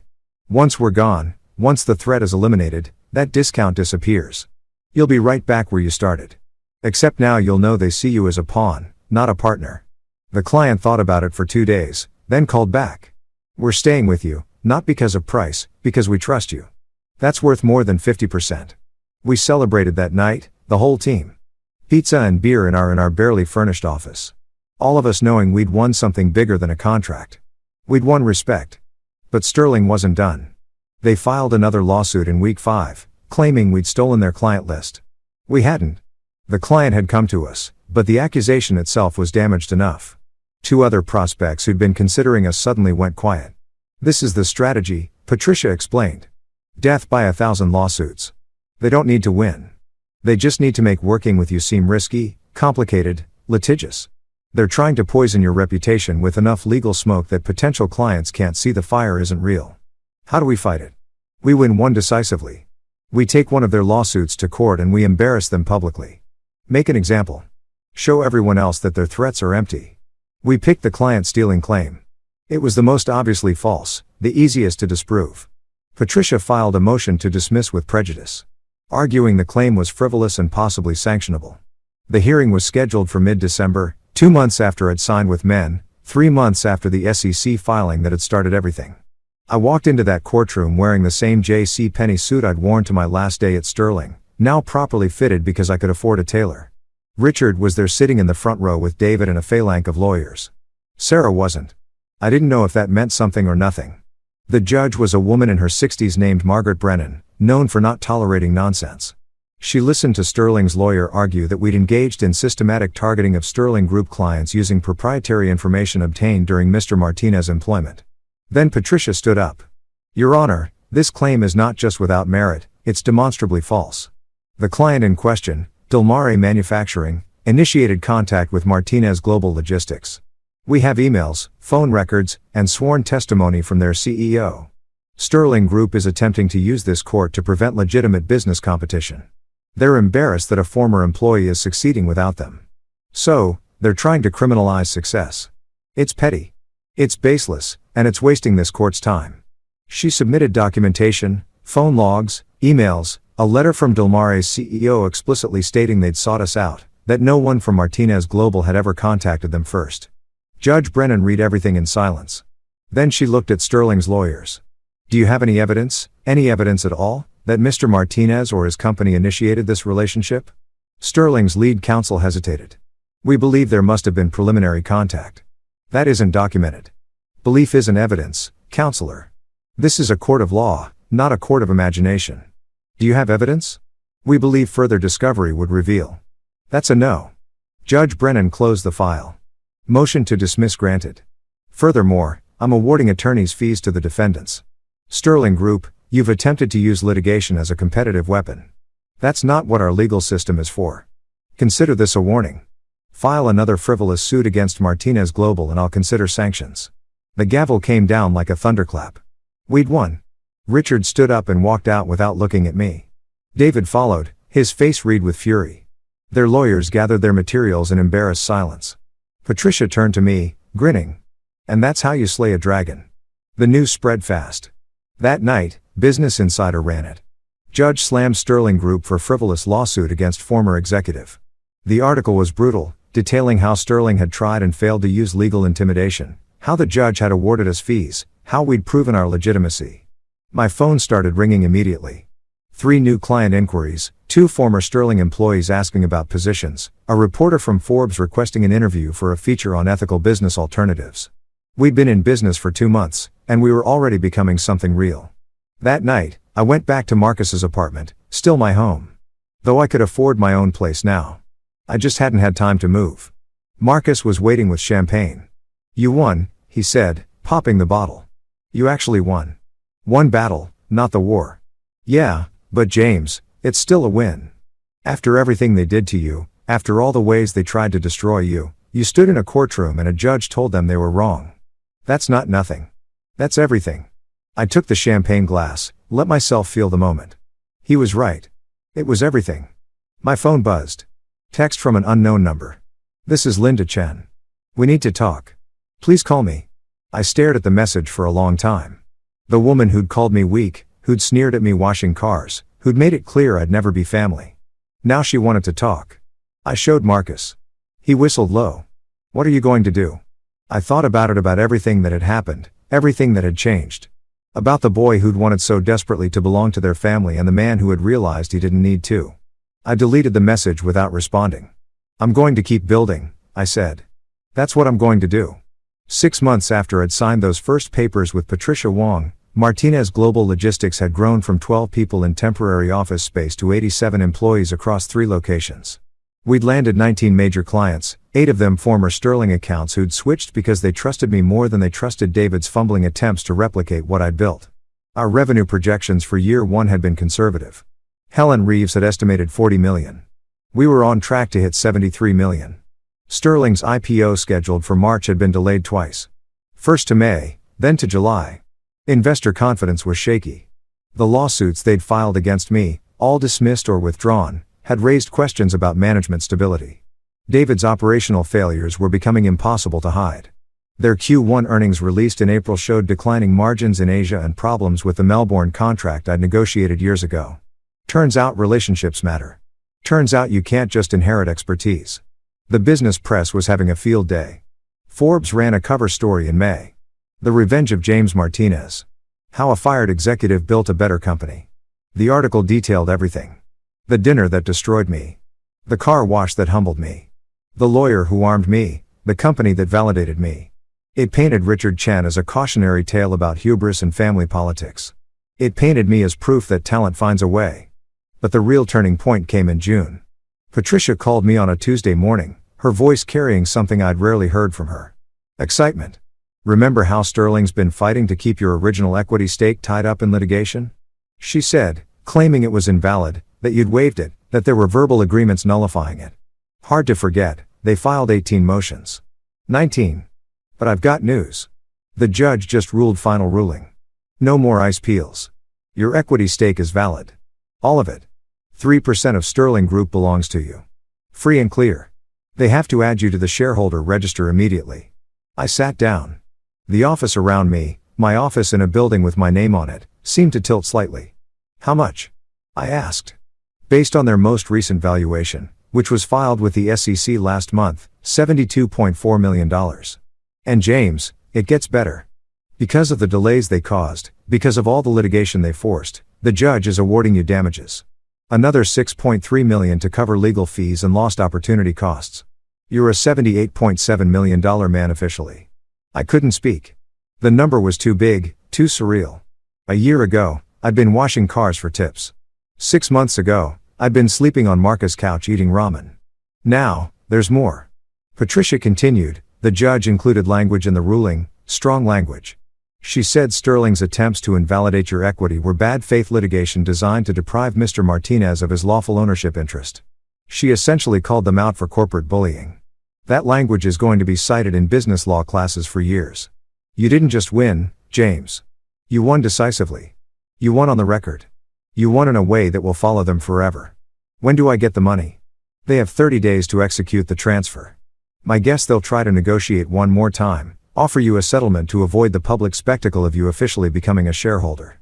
But James, you don't need to settle anymore. You've already won.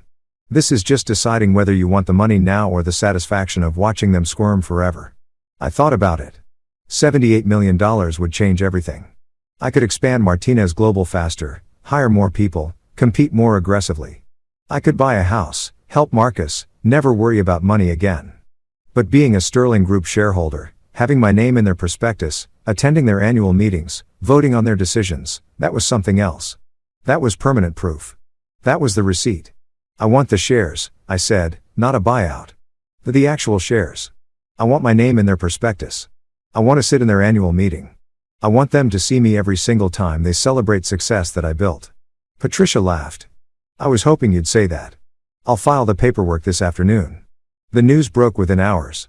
Bloomberg Sterling Group forced to recognize former executive 78 stake.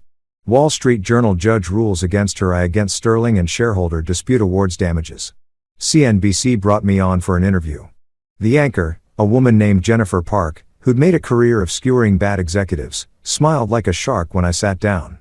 Mr. Martinez, you're now worth nearly $80 million, and you're running a successful competitor to the company that fired you. Does this feel like vindication? It feels like clarity, I said. For a long time, I questioned whether I'd actually contributed anything meaningful to Sterling, whether I'd been lucky or skilled, valued or tolerated. Now I know the market knows, the law knows. I built something real. They couldn't erase that no matter how hard they tried.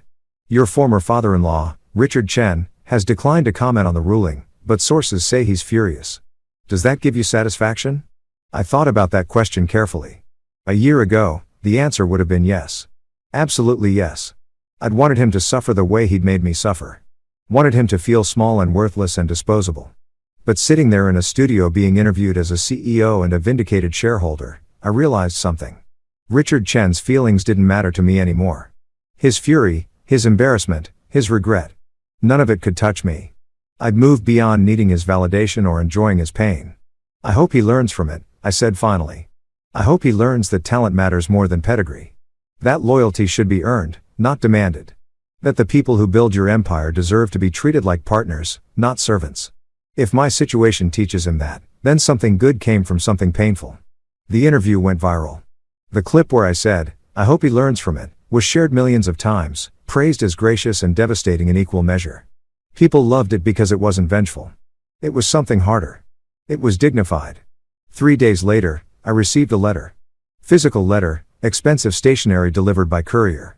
The return address was Richard Chen's personal office. Inside was a single page handwritten. James, I'm writing this against the advice of my lawyers, my family, and my better judgment. But some things need to be said directly, not through intermediaries or press releases. You were right about the Asian expansion, about the automation systems, about the Melbourne deal, about how to treat employees, how to build partnerships, how to run a company with integrity. You were right about everything, and I was too proud to admit it. When I brought you into Sterling, I saw and knew what I wished I'd seen in my son. Talent, drive, vision, the hunger to build something meaningful. I thought if I could shape you, mold you into what I wanted David to be, maybe I could prove to myself that leadership is taught, not inherited. But the more successful you became, the more it exposed David's inadequacies. And instead of dealing with that honestly, I blamed you for being too good. I convinced myself you were the problem. Firing you was the worst business decision I've ever made. But worse than that was her. It was cruel. Linda's comment about you washing cars. She told me about that encounter. Told me she'd put you in your place. I should have been disgusted. Instead, I was satisfied. I told myself you deserved humiliation for daring to be better than my son. I've spent 30 years building Sterling Group. You spent 10 years making it great. The difference between those two things is something I'm only now beginning to understand. I'm not asking for forgiveness.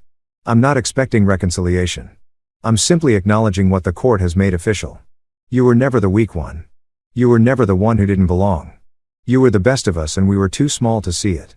Congratulations on Martinez Global on the ruling on proving everyone wrong. Richard Bum. I read the letter 3 times. Each time I felt something different. First, anger. Too little, too late. Second, sadness. For what could have been if he'd said this a year ago, 5 years ago, 10 years ago. Third, and finally, acceptance. This was as close to an apology as Richard Sean was capable of giving.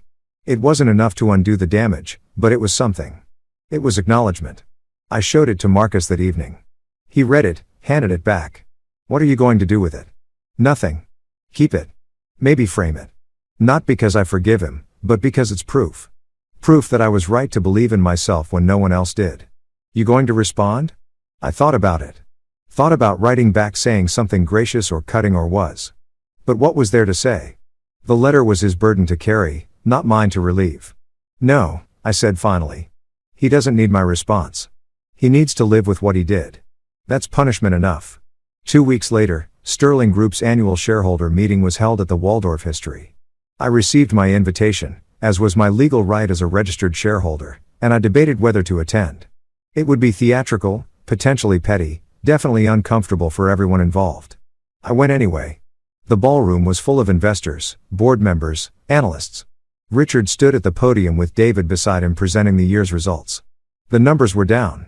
Revenue flat, margins declining, client retention problematic. Richard tried to spin it positively, talked about market challenges and transitional periods, but everyone in that room could read between the lines. Sterling was struggling. When the Q&A portion began, I didn't raise my hand. I just sat there in the third row, visible to everyone. Several people recognized me, whispered to their neighbors. I watched Richard's eyes find me, hold for a moment, then look away. After the formal meeting ended, there was a reception.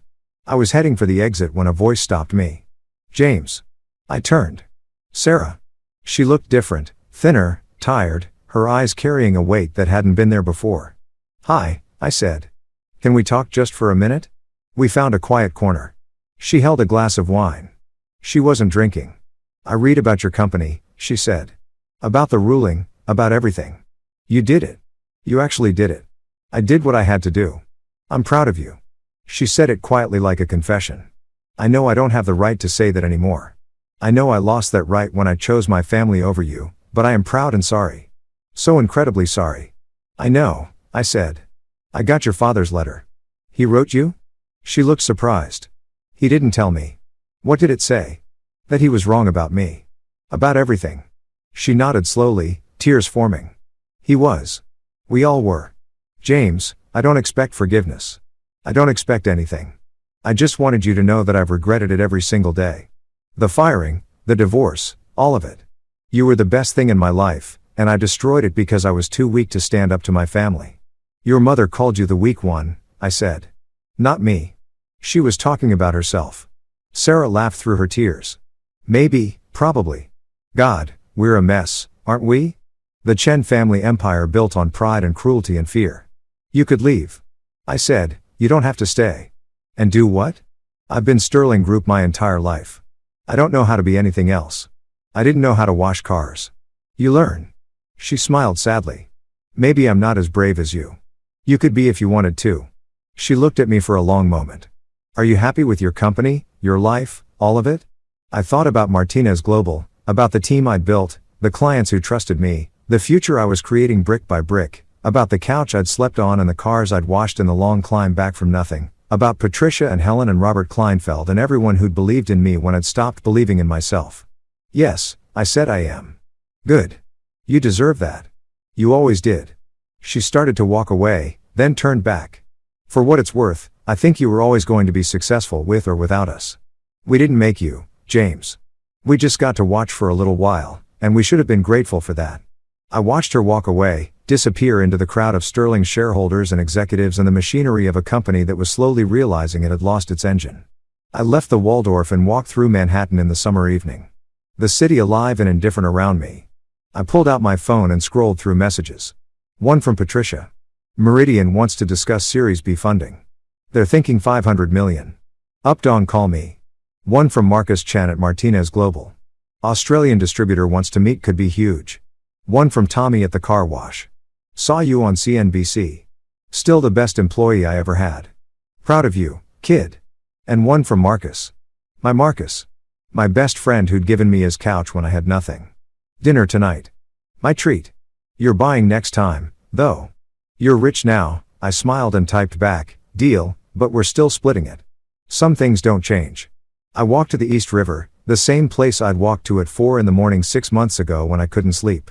When I was trying to remember who I was, I stood at the railing and watched the water catch the last light of the sun.